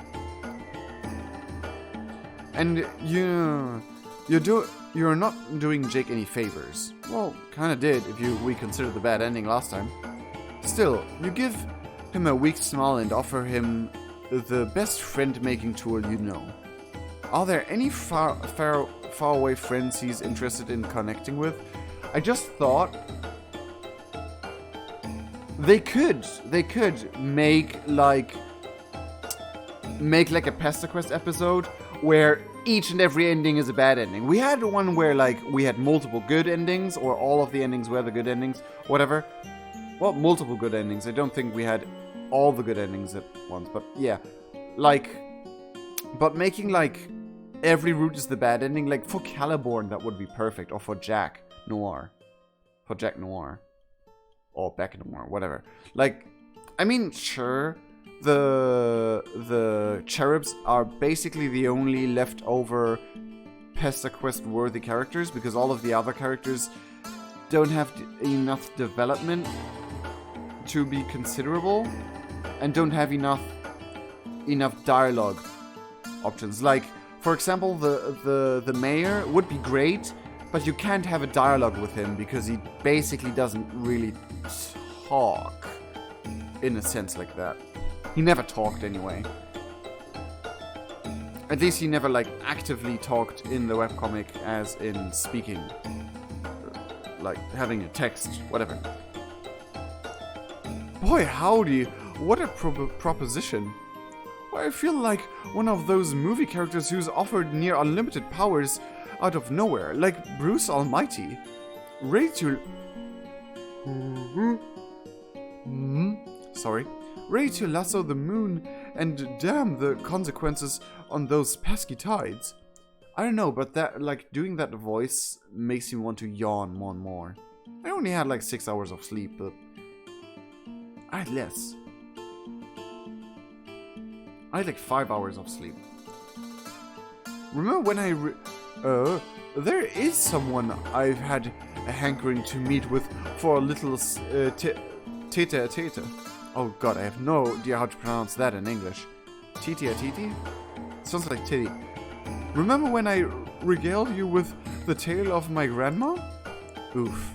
I'm not sure you're gonna be able to reunite this kid with his dead grandma. That seems like one of those things you won't be allowed to do, despite the supposed limitlessness of your powers.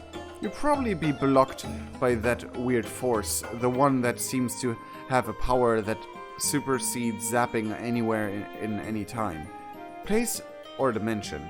You don't like to think about that force too hard. No, my stalwart Sean. I've been corresponding in a epistolary fashion with a version of my grandma when she was a young girl. My pen pal buddy Jade. Right.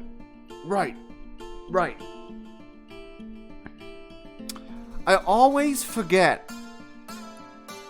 I always keep remembering and forgetting and keep remembering that Jake and Jade, through weird spurp shenanigans, actually were able to had contact.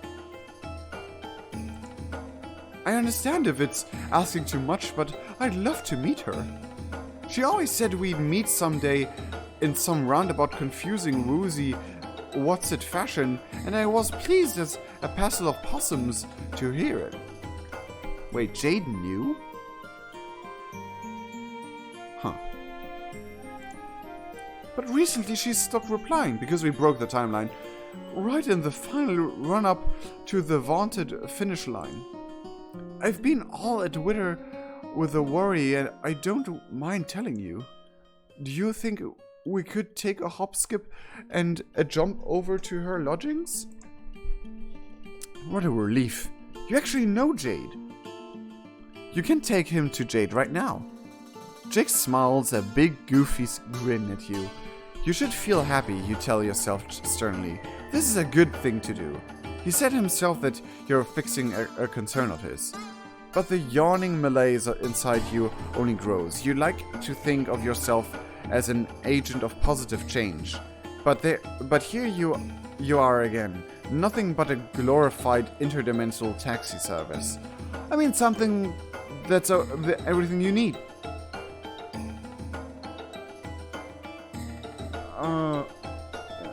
There was a portal thing he mentioned that had him have contact with John and Jade. John?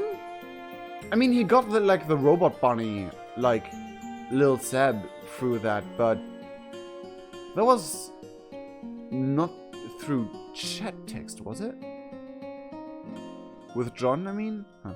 I just slowly leave. Gemini, aww. Don't leave, Gemini? Gemini? Whatever. I pronounce it that way. End of story. There, so will be something unexpected. Also, oh no, yeah. Fasten your seatbelt if you have one. Oh jeez. Whatever, who cares? At least he'll be with someone he loves. You grab Jake's hand and take him to his family. Do you really not...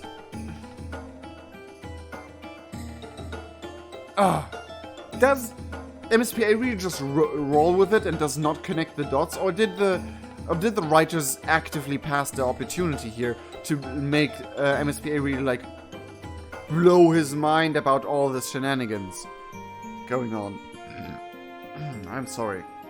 You expect the normal non-event of your zappy powers, but instead there's a sick wrenching feeling, a kind of squeezing, like you're not the right shape for wherever you're going. Huh?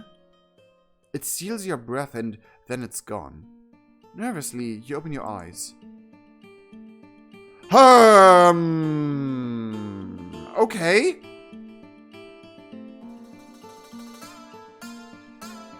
I'll just put off my face cam for a second there so you can see the entire glory of this. Why is it working? There you go.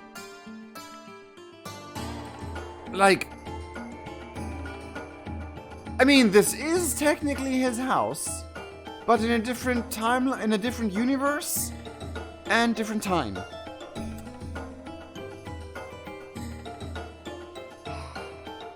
Please tell me this is like a hint that Act 2 is finally coming soon. What the fuck? Does this have to do with how your powers are changing? Sure, you were distracted and gloomy when you zapped, but you have no idea what just happened. You're not at Jade's house. Wherever you are, it feels deeply wrong. The wrongness jangles through your bones and teeth like the vibrations of a jackhammer. You're not supposed to be here. Yep, You have got to get out of here. You grab Jake with a grimace and zap more carefully. Ah, there we go. You breathe a sigh of relief, which is sadly cut short. Oh! Oh, I think I know what happened. Okay, maybe it's just like a stupid theory because current Homestuck writers are like hurdy-gurdy, nothing makes sense. But whatever. My theory of how this works is that since they were basically two different universes of the same universe, like two different versions of the same universe, the universe A and B, the zap needed a point of connection from Jake to that universe first, before going directly to Jade. So he teleported to the house where Jake had fond family memories in, and then he was able to teleport there. But because he was never meant to, because MSP Reader was never meant to be there, because of timey-wimey shenanigans, it felt so weird and awkward and off-putting and painful, maybe, and he had to instantly go again. Science! Ah, there we go. You breathe a sigh of relief, which is sadly cut short as you turn and see Jade shoving the muzzle of her rifle in your face once again. You back up, hands raised. Jade, no, it's just you, her friend. You've already been through all these wacky misunderstanding shenanigans with firearms. I know who it is.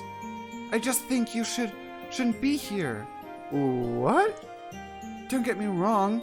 I appreciate everything you've done for me. You have no idea what it meant to be able to meet my friends in person. But the last time you came here, things got dangerous. And I started to wonder if you have any idea what the consequences are of what you're doing. Okay, there's obviously something she needs to get off her chest. And you want to hear it. But can't she put the gun down? You both know she's not actually going to shoot you. Oh, right. I guess the gun was a little over the top, but you startled me and I got really mad. Ever since you left last time, I've been thinking about what you did with me and Dave. Okay. Even though Beck didn't stop you, I don't think he wanted me to be traveling around like that. Oh, the Alternia thing. Imagine Joey and Jude as a DLC for Pesterquest.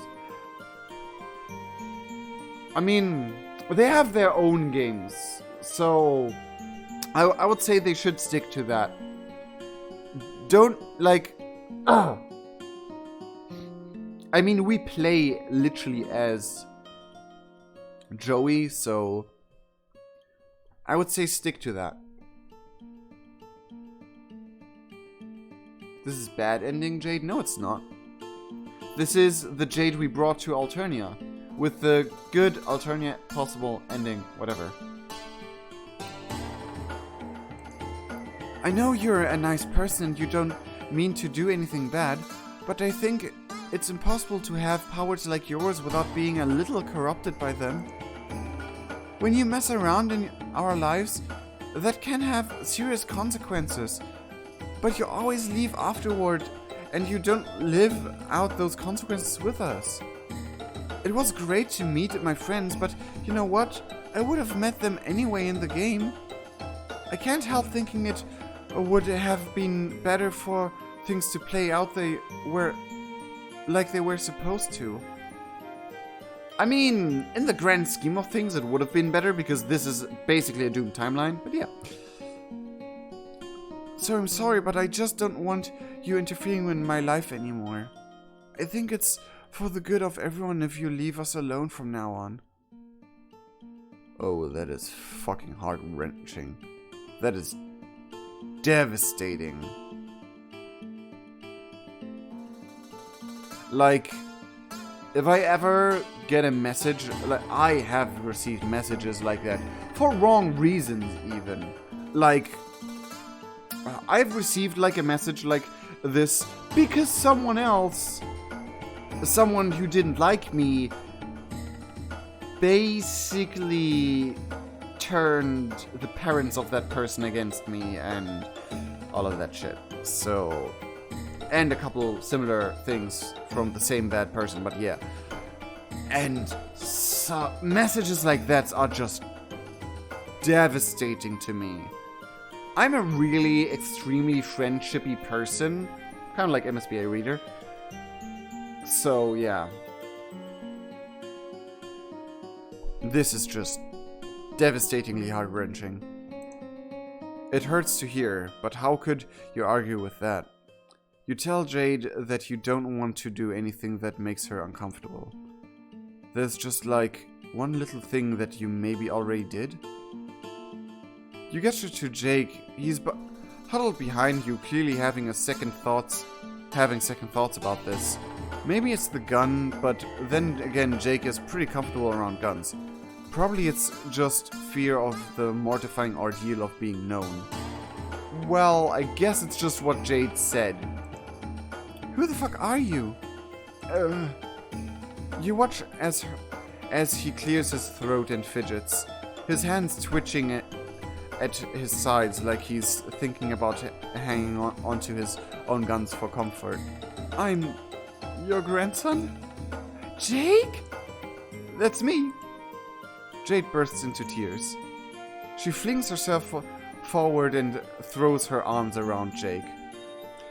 I was thinking, weren't the, like, ectobiologically speaking, it was actually like,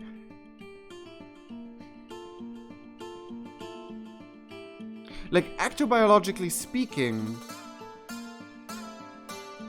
Oh damn, I messed up the entire order. I had it in an order, like, I even spoke to people about that kind of recently, but who was in ectobiology, they combined two people to make two new people. So basically, parents and children, if you, genetically speaking. Wasn't it the other way around here? I'm not sure anymore. She flings herself forward and throws her arms around Jake. Okay, no, I just said I didn't want any interference, but this isn't fair. I can't believe you're here.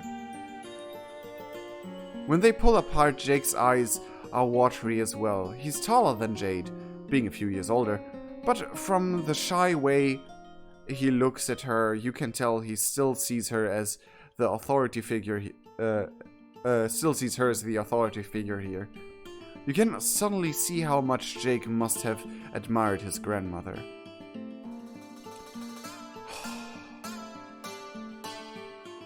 I got suddenly a burst of feelings because of my own grandmother, because I love her to bits and she was always there for me and all of that, but yeah. Oof. If I could meet my young grandmother like that, I would do it in a jiffy and just have all the fun and all the support for her, like... I know. Oh, just that one sentence, my god. My house bursts into tiny pieces, Sergeant Matuna's saying. Fine, you're still in a mood, but this is heartwarming as hell. You intentionally tune out the conversation a little as Jade and Jake gush at each other. It just seems really private. They're family after all. You don't have any place in this conversation, which only adds to your frustrated feeling of being help blocked. It's great that this is making Jade and Jake so happy, but it really has nothing to do with you at all. Well, that doesn't. You made it happen, so it kinda does. Don't put yourself down. I guess I can't really give you the tour since you grew up in the same place as me. But maybe we can take advantage of this opportunity. We both grew up alone, right? Isn't there anything you always wanted to do? But you couldn't do it with only one person? Holy hell, Jade. That's a rip snorter of an idea. You've got a splendiferous mind up in that noggin of yours. Aww. It's weirding me out how much you sound like my grandpa. It's making me miss him too. He's technically also your grandpa. But I'm really happy I get to spend time with you. Me too. Did she knew that he was also her grandpa? I have the feeling she did. It did at that point in time where we knew the first time about Jake. Yeah. As to your question, there's one thing that comes forefront in the all think tank. You know how it is being a kid alone in your room and on a godforsaken island in the middle of bumfuck nowhere? You start to entertain all kinds of fancies. Of course. Well, there's this cosplay I've been trying to make work for years. I'm not very good at cosplay and I haven't had had anyone to help me bring my vision to life. Is that the kind of activity you'd be suited for? Oh my god, I would love that. What's the character? Only the best, bravest archaeologist / adventurer of all time, Lara Croft. You never canonly cosplayed Lara Croft,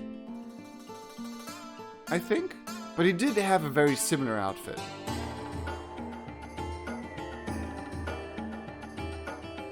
Sergeant Matuna, same, but at the very least it's the bad ending, I guess. I mean, oh, okay. It was a risk of all trust decision, yeah. Oh, wow. So, you want to be a sexy Tomb Raider? I think I'll have to stop picturing you as my grandpa. But I would love to help with that.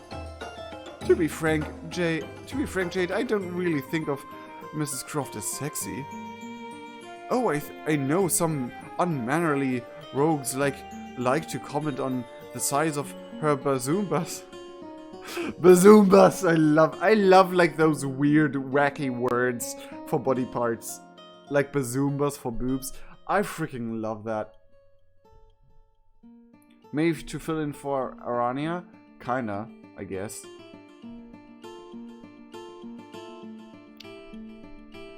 But from where I'm sitting, she is a consummate professional. I just admire her moxie. Oh, oops, sorry. I was just making an assumption based on her outfit, I guess. That was really rude of me. Kinda was. But it's okay, it's totally fine. We're all fine and dandy here. We're all gamers here. We all understand wacky people doing those assumptions and whatever. To tell you the truth, I have never seen anything sexy about shorts. I aspire to the freedom Lara's thighs get to experience every day. I think it's a beautiful dream. A man can wear short shorts without wanting everyone to get all randied up about it. You know what I mean? Fucking exactly.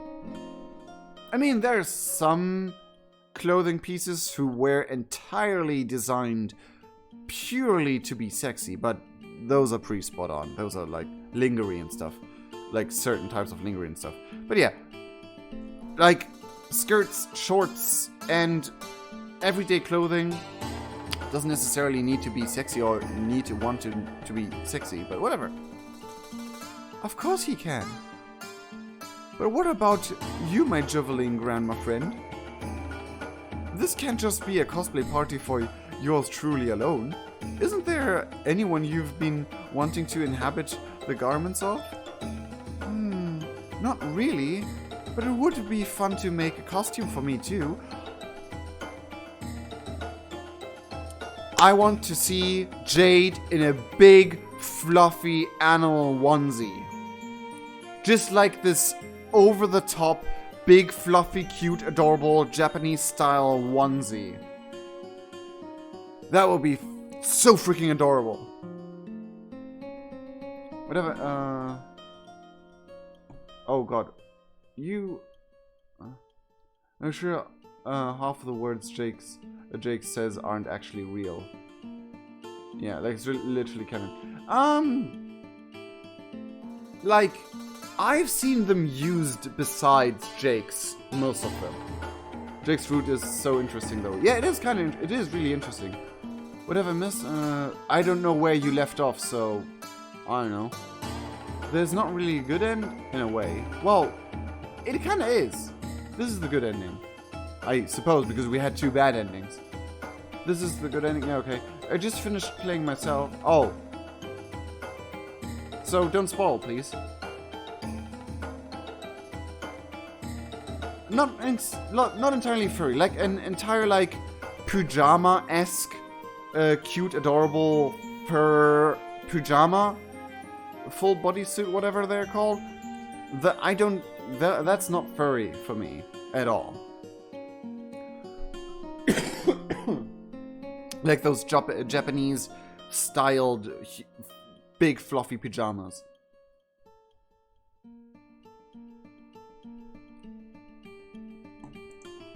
I could be Mr. Coxcomb.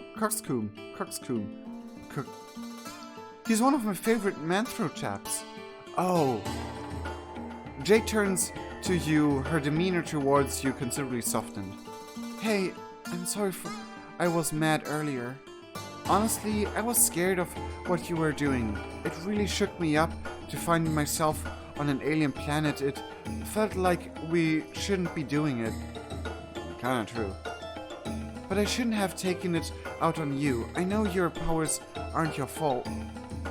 Do you want to join us? We could make a costume for you too. Oh, yes, please do.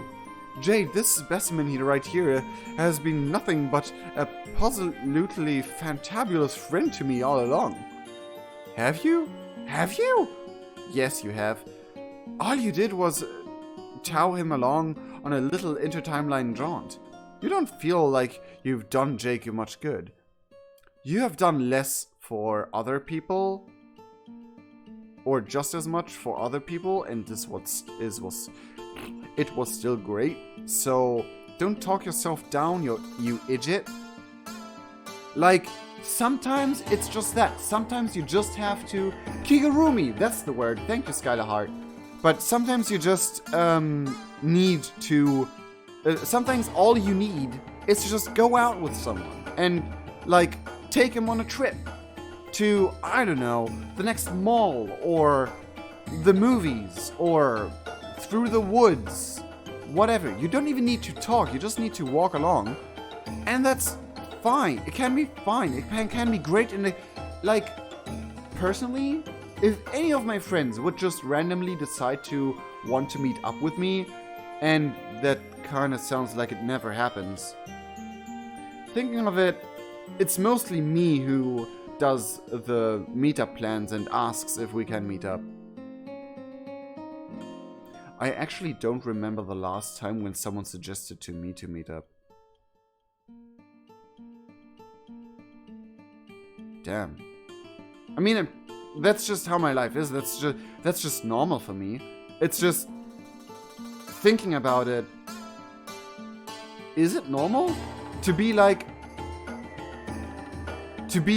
that person who's always the one asking to meet up with people but never gets asked?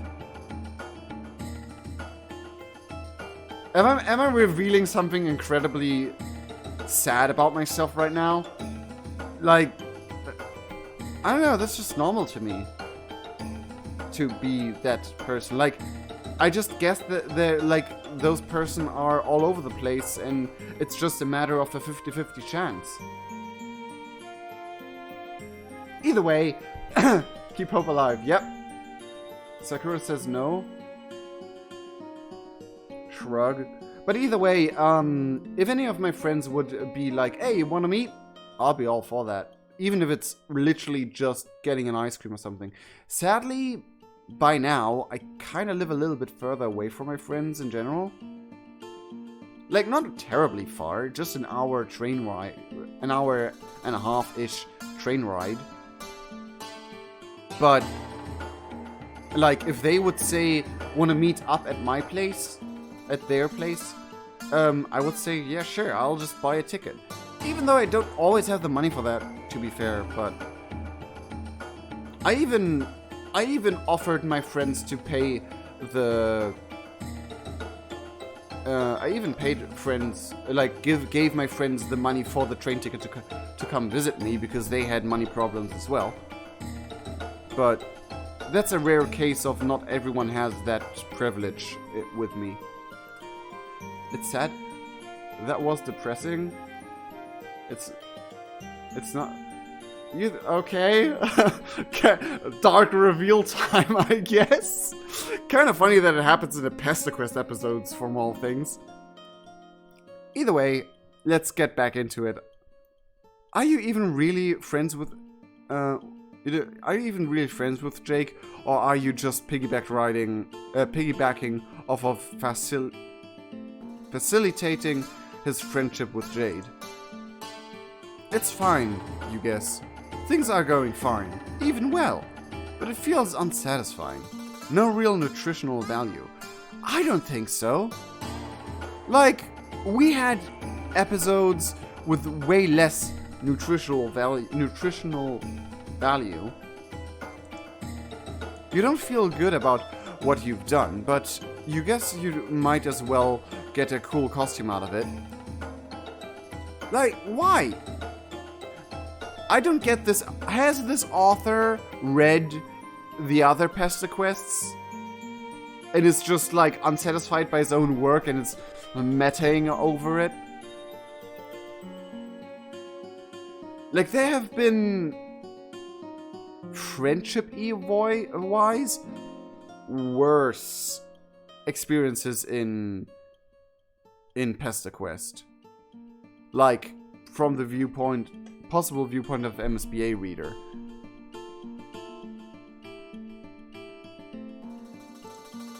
The three of you set to work together. Oh, that's entirely... We're Marvis! Oh my freaking god, we're Marvis! We're marvelous. Terezi is the only character to die in Pesterquest? Now that you mention that. But oh my god, that glory that is Jade's costume. And Jade, you're rocking it. You're absolutely rocking it. And he's just awkwardly posing as mate Marvis. That is so freaking amazing. I don't know why he went with Marvis. I mean, MSPA really kind of had a huge fanboy crush, or person crush on Marvis. Sniffing armpit. But, oh boy, that is amazing. I so am waiting for what the characters from Hive Swap Friendsm hold in the next episode of Hive Swap, because like there were some really interesting characters, and sure, it's still the Homestuck franchise, so you could argue that some of those characters will just have 2 voice lines and that's it.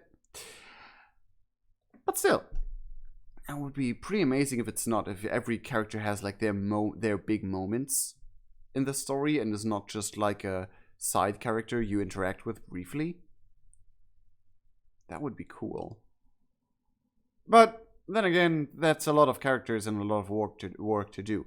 That would explain why they take so long, even though the team is kind of infamous for taking forever for projects like this. But whatever. Yeah, look at Jade though.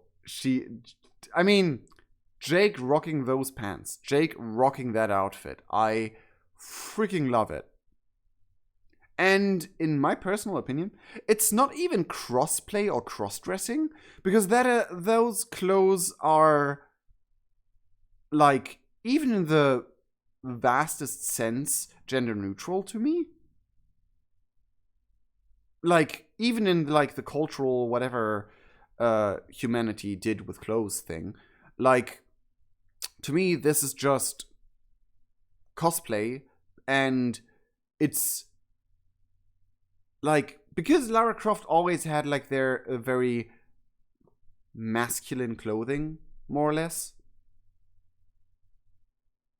like for female main characters anyway, in that era. But either way, it's for adventure. It's his basic wardrobe, kinda. This guy looks so uncomfortable. Yeah, kinda. It's because he's like, it's because he's like, for some weird reason, unsatisfied with how it all turned out. Like, like, seriously, you had less character progression with John and Dave than you had with Jake, in my opinion. I mean, sure, Dave is arguably because you were finally able to eat outdoors in a thing, but with John, you didn't really do anything, and some of the trolls as well. Like it didn't really lead anywhere great, like Gamzee or other characters. So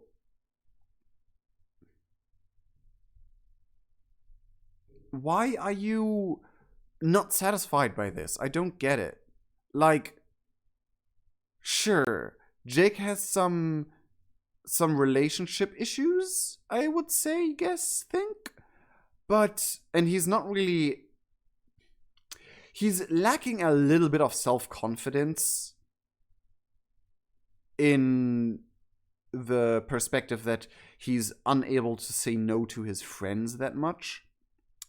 But if you really like people, it's hard to say no from the get-go.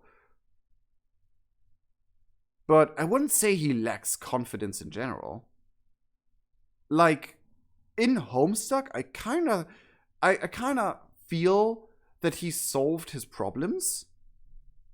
Maybe it wasn't like written out directly, but I kind of feel like he ended up in a good spot at the end of Homestuck.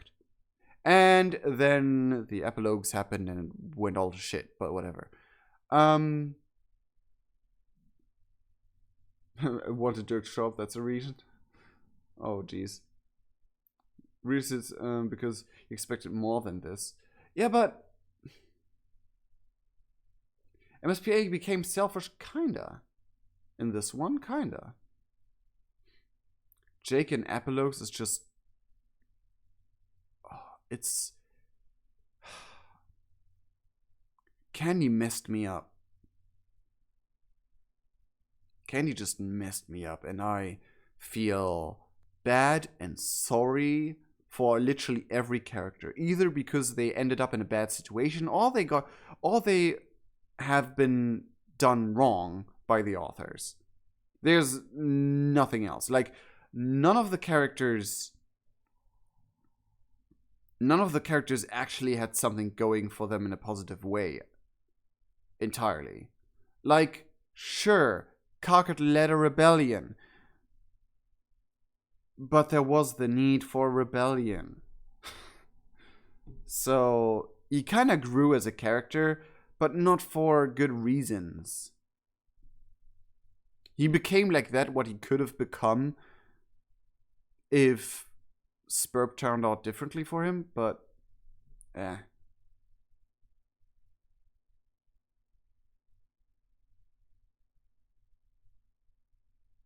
Any of the epilogues for that matter, yeah. Yeah, okay, let's not talk about the epilogues anymore, but yeah. And make him change for, guess him bigger impact on Jake. Yeah, but the thing is, there's actually, as much as other characters like to shit about him and how he's like bottom line or whatever, Jake is actually pretty solid. Jake is actually pretty good up there. Like, sure, he needs a little bit, just a little bit more self-confidence in some portions of points. But, like, look at him. Look at him. Like, let me... Freaking look at this smug face. Does this scream... What's the what's the opposite of confidence? Like, does this scream that he's not confident? No, it does not. He's pretty damn confident in many situations and many times. And even though characters like Vriska and other characters I can't recall right now have talked down on him for hope and whatever and stuff like that, and hope being fake, blah, blah, blah, blah, blah. No. He has been a great lad. He's been a great little lad.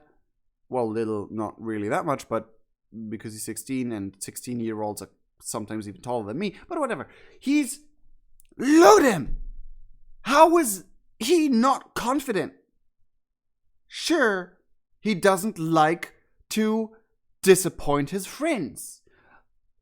But that's something like everyone has that flaw. Like, if you have a really good friend and they do something bad, you have an extremely hard time telling them that. Most people even start excusing their friends. Heck, people started excusing Vriska for killing people. So,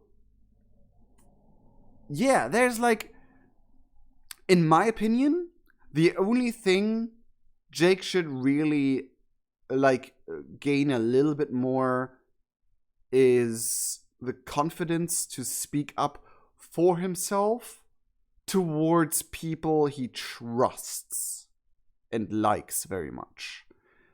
But he kind of does that. Especially in Pesterquest here. So, SPA reader, where's your fucking problem? Yes, embrace your inner British. It's halfway. I am halfway in that anyway. Jake is great. Like, yeah. I really liked this episode. The Vriska portion was kind of, but at least it ended up how I would expect a situation like that to go, and not into a totally Vriska was always right stick. So yeah. I woke up and streamed. And that's why I was an hour late, because I woke up like 30 minutes after it was released, because my freaking Echo didn't ring. I told you to set a freaking timer and an alarm. And then she freaking tells me that nothing was set. I woke up, was looking outside. It's kind of dark. Why didn't she ring yet? I asked her how late it was, and then, what? Okay, delete the alarm then, because it's not there anymore. And there was never an alarm set, apparently. So I jumped out of bed, I ran to the kitchen, made myself a hot chocolate. Yeah, hot cocoa, cacao, how I call it. I do it a little bit different than most people, because I add like a little bit, like this much of hot water and a little bit more of milk on top of the chocolate powder. But either way, I did that, ran to the computer, set everything up for the stream, and instantly streamed. And that's why I had like in the start troubles to get started, because I was basically still half asleep, and my sickness kind of made me go funkalicious. But either way, yeah, I hope you enjoyed Monday's video. If you didn't see it yet, then please check it out. It was a fun little project I made, because I was unable to record anything, and I was like, I have a perfect idea for this situation, and just went with it. And in the end, that video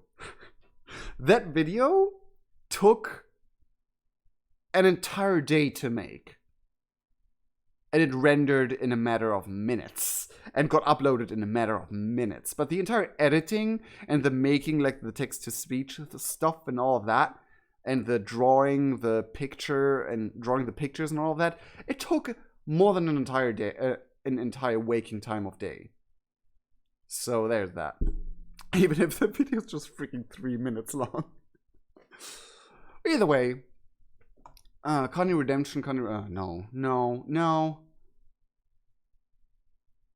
Honestly, this is actually a pretty great ending. Yes, we had worse endings. Worse good endings. This will probably have a positive effect in the long run. Jade is a very level-headed. She could certainly help him. I really had high expectations for Jake after seeing him beat Dirkbot, but got disappointed because of his emotional problems. Sure. I really like the bad end for some reason. Okay. What bothers me is Atmosphere Reader is kind of treating these people like objects. Kinda. He's treating them not like people, but like characters you're supposed to achieve something with in a video game. I mean, that is kind of the meta joke behind it, I think. But he kind of doesn't really treat them like people. He treats them like NPCs, basically. I know it's fiction, but wow. I mean, yeah, there's that whole thing about him used to be brainwashed to make friends by Doc Scratch. Yeah. He knows their fiction in his mind cavity, which is why he's doing this. I know, just yikes. Yeah, but why has he the strong feeling to help them then? Rita's getting some character development. Yeah. Watch out. What I would actually like to see would if in the end of this, MSPA Reader just like unwillingly and like just because of the way he is stumbling into the role of the bad guy. Like, not because he wants to do bad, not because he wanted to help and wanted to do good things, but he did them in a wrong way, and his viewpoints are a little bit iffy about like treating people like NPCs and stuff like that. So he kind of devolves into like this I don't want to say lawful evil, but chaotic good? Question mark? Chaotic good, or like, I don't know, a mix between chaotic good and lawful evil.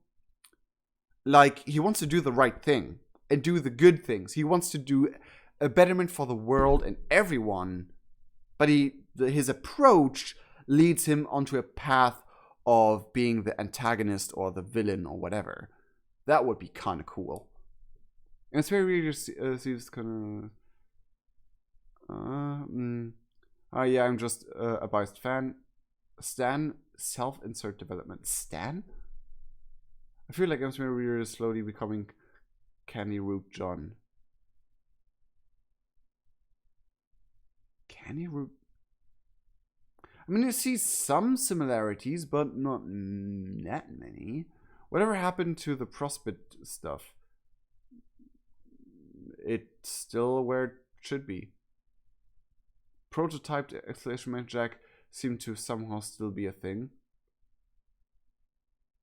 Prototype Jack seemed to somehow still be a thing? I mean, it can't be.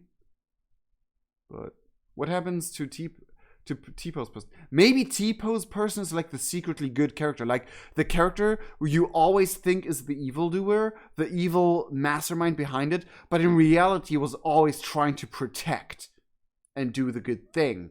And then it all turns out, wow, he's actually the bad guy. We are actually playing as the bad guy. Oh, that revelation would be kind of funny. The T-Pose guy is still a running plot thread. It's mentioned in the volume, so it's not dropped. Yeah. Wait, did they finish building the robot rabbit? I think. It's Lil Sab, I think it was. in Jade's Root, there was... I don't remember Prototype Jack or Back Noir being a thing there. Maybe like a little hint at the side, but maybe it was just... Maybe it was like one of the Dream Clouds, maybe it was just one of the, what could have been side things. I don't know, I really don't remember. Dirk built a little Seb around this time? Kinda, yeah.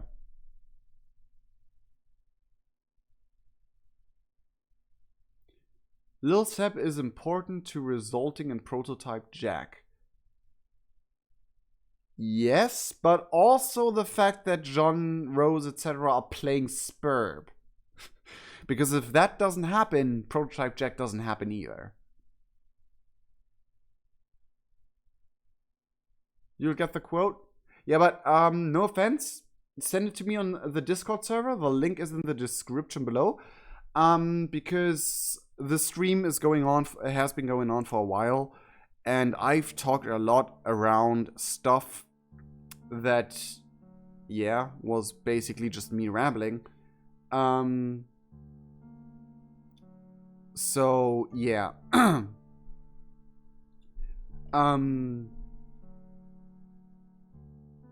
Jake doesn't exist because they never played Spurb.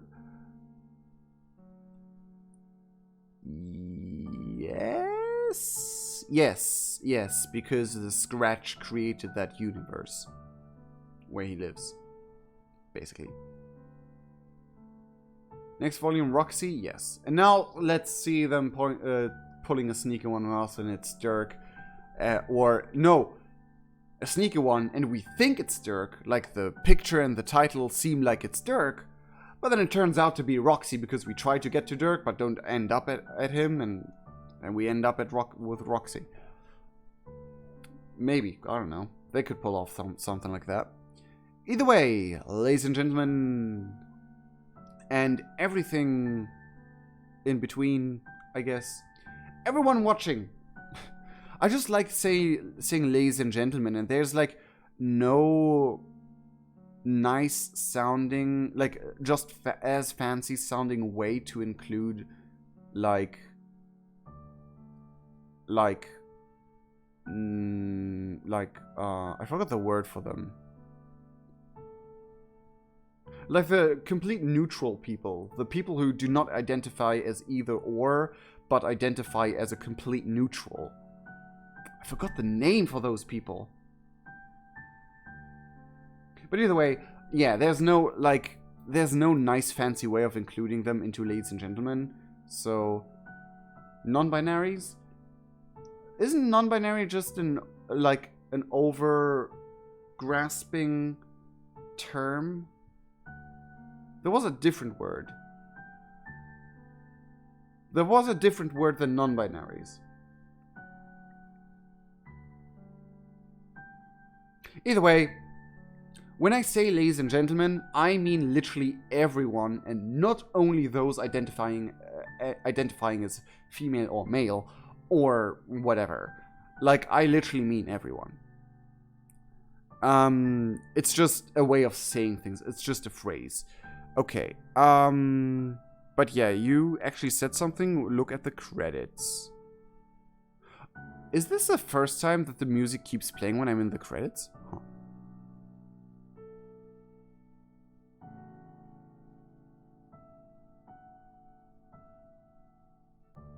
Andrew Hussey did the prologue drawings in some points. That's interesting. Character artists. We have Dave Cockert, Kanaya, Solix, and Jade. Solix is made by it's kind of... And Jane. Jane is made by the same... I did not realize that. Huh. Either way. Ending illustrations are from basically the same people. Plus minus. What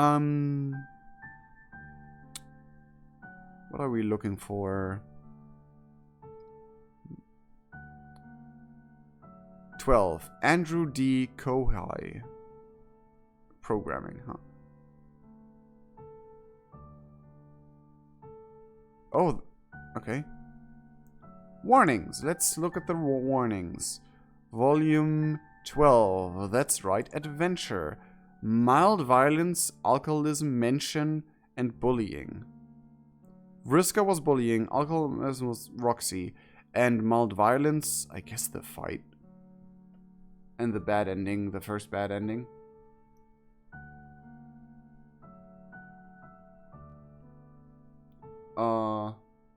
The epilogue for Pesterquest is going to be insane. Oh god. There are very specific terms. The Pesterquest County Redemption epilogue will be great. No, not that fascist. Don't you mean a fascist? No, that's not working. Fascist? A fascist? That's better, but still doesn't work. Oh wait, I remember that we're blacked out Caliborn sprite appearing in that best friend tweet thing. Yeah. Huh, I never noticed before. I think the prologue drawing were just taken from the comic? The backgrounds, kinda, yeah. Religion did music. I swear to God, if they just put that Jack stuff in without touching on it later, will flip. Again, I think it was just like a whoops, different timeline, never mind thing. That is what I interpret it as. I won't be surprised if that happens. Caliborn route confirmed. I mean, to be honest, I kinda don't think that it would be in any way, shape, or form possible to make a good Pesterquest route with Jack. Because of just how he is as a character. Similar to, like, Caliborn would make a better character because Caliborn actually, like, talks to you and stuff like that. But Jack doesn't really talk actively, and he is a stabby maniac.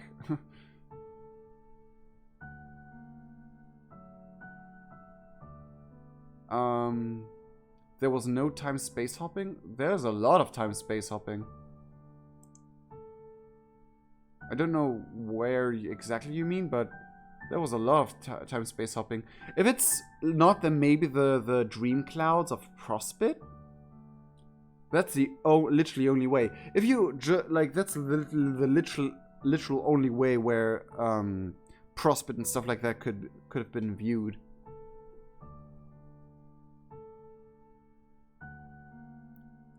Caliborn short cameo, maybe in the future. People's thing. I know. So far, Caliborn and Calliope feel like an exclusive original timeline thing.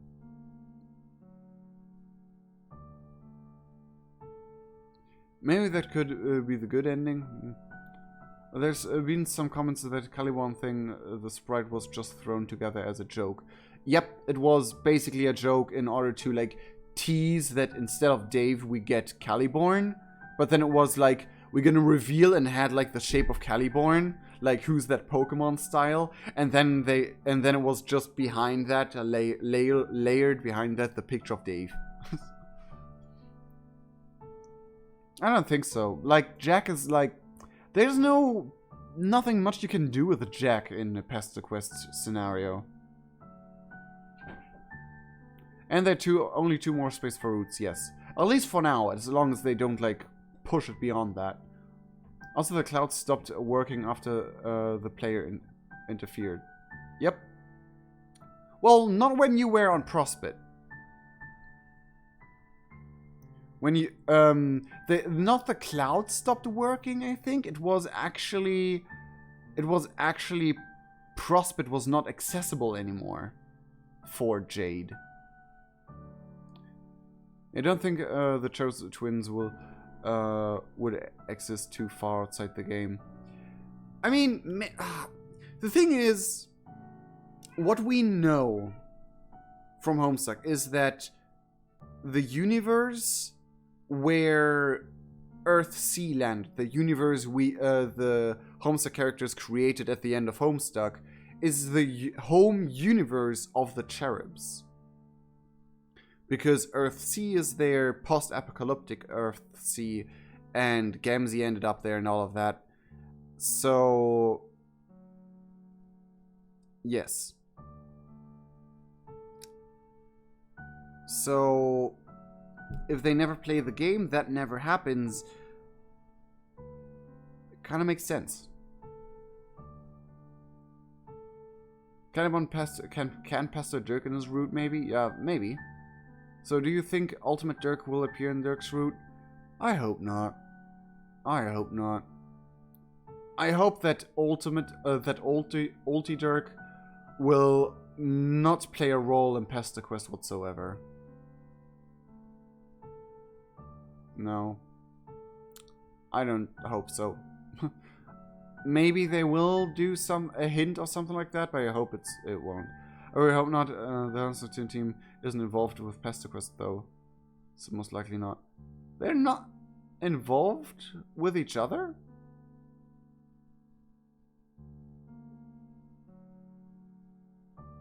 The current DD and CD have an unknown fate? As in belief, or do you mean fate? As in what happened to them? Ultimate Dick, everyone makes sense. Yeah, but yet again, current authors of Homestuck are like, nothing makes sense, so why bother?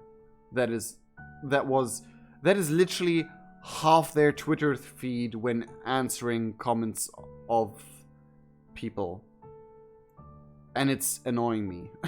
It's really annoying me because Homestuck had consistent sense. It was wacky, it was complicated, but it had consistent sense. Hussey even made an entire huge post on the Homestuck original page. I even copy-pasted it. Explaining how God tier mechanics work, like the justified and heroic death thing. So, and now they all throw it overboard, being like, "Fuck it," and I hate that. Written and directed by Andrew Hussey.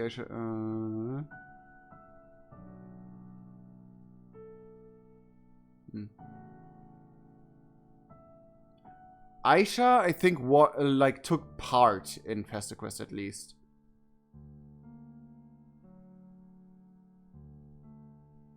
Act 6 is when the comics start to go downhill? I don't think so. Personally, I don't think so. I mean, sure, there were some points that were a bit lacky, a bit like a lack of... It felt stretched. It felt like some things were just stretched. But, and some things were just like, fuck, I need a conclusion here,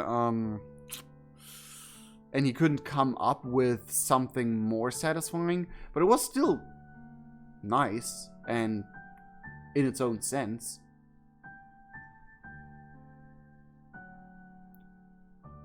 A burned, that is because Homestuck 2, I quote, I can't quote it because I don't know the quote in my head, but Homestuck 2 is supposed to be led where it goes and what it does by the fans, by suggestions through their Patreon and fanfiction writers and whatnot. That is what Homestuck 2 is about. Homestuck 2 is just an amalgamation of what fanfiction writers think should happen next. And they kind of admitted that when they showed us Homestuck 2. It's kind of literally in the first sentence. James wrote a Radius route as far as I'm aware.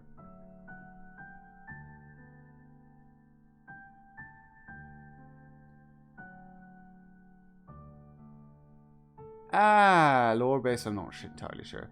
But I'll let people too involved in the fandom participate in Pesterquest. Well... Sorry. The writers for Homestuck 2 and Pesterquest are recruited from fanfiction writings from Homestuck. Take that as what you want. And James Roach was a huge Aradia fanboy all along the way, and then wrote the Aradia route. He wrote Dave as well? I wasn't aware of that. That's what I was saying, he isn't related to it. Fan run, yeah.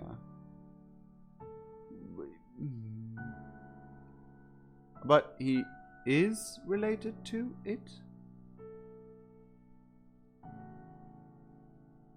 I don't know what you're trying to say with that. I don't understand. But either way, ladies and gentlemen, I really need to shut off the stream right now. We can talk about all of that later. But the longer the video is, the less people want to click it, and like the video on demand that's going up. And also, I have to take care of my health and the kitties because their feeding time was 2 hours ago, and we're already here for 3.5 hours. Remember Marvis and Lank? I do remember them, but I don't know what you're talking about. Let's talk about Jake's brushy eyebrows. Cool. No content redemption, please. And I mean, I would be totally like, from all that Homestuck or where Homestuck could go, I would love spin-offs, alternate time, like officially alternate universes and spin-offs like that. I would entirely love that, but they are like just messing up with the canon main story, and I don't like that. Either way, everyone watching, I hope you enjoyed. If you did, then please leave a like, consider subscribing if you haven't, and joining the Discord community for more interactions. I upload videos Mondays, Wednesdays, and Fridays regularly. If I come to it, sometimes things happen and I'm a bit late, but that's technical difficulties I do not hope or wish for and stuff like that. I always try to pre-record stuff just in case for that, but either way, I'm gonna get myself some food. Actually, since I slept during midday time, I did not have any meal today. I did not eat anything today, so I should do that. Either way, hope you enjoyed.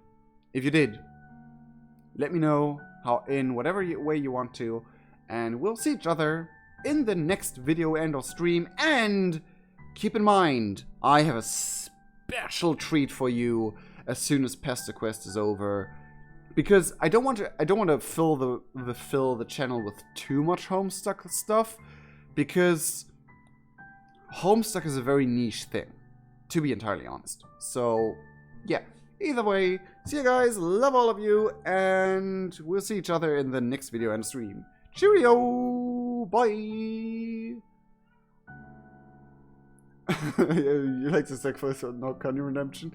I mean, if they make an alternate version of her, sure, whatever. Cheerio. Thanks for watching, Jake English. Choo. Pumpkin heard it's food time, so bye. He's meowing all the time. Stream doesn't... I'm clicking stopping stream and it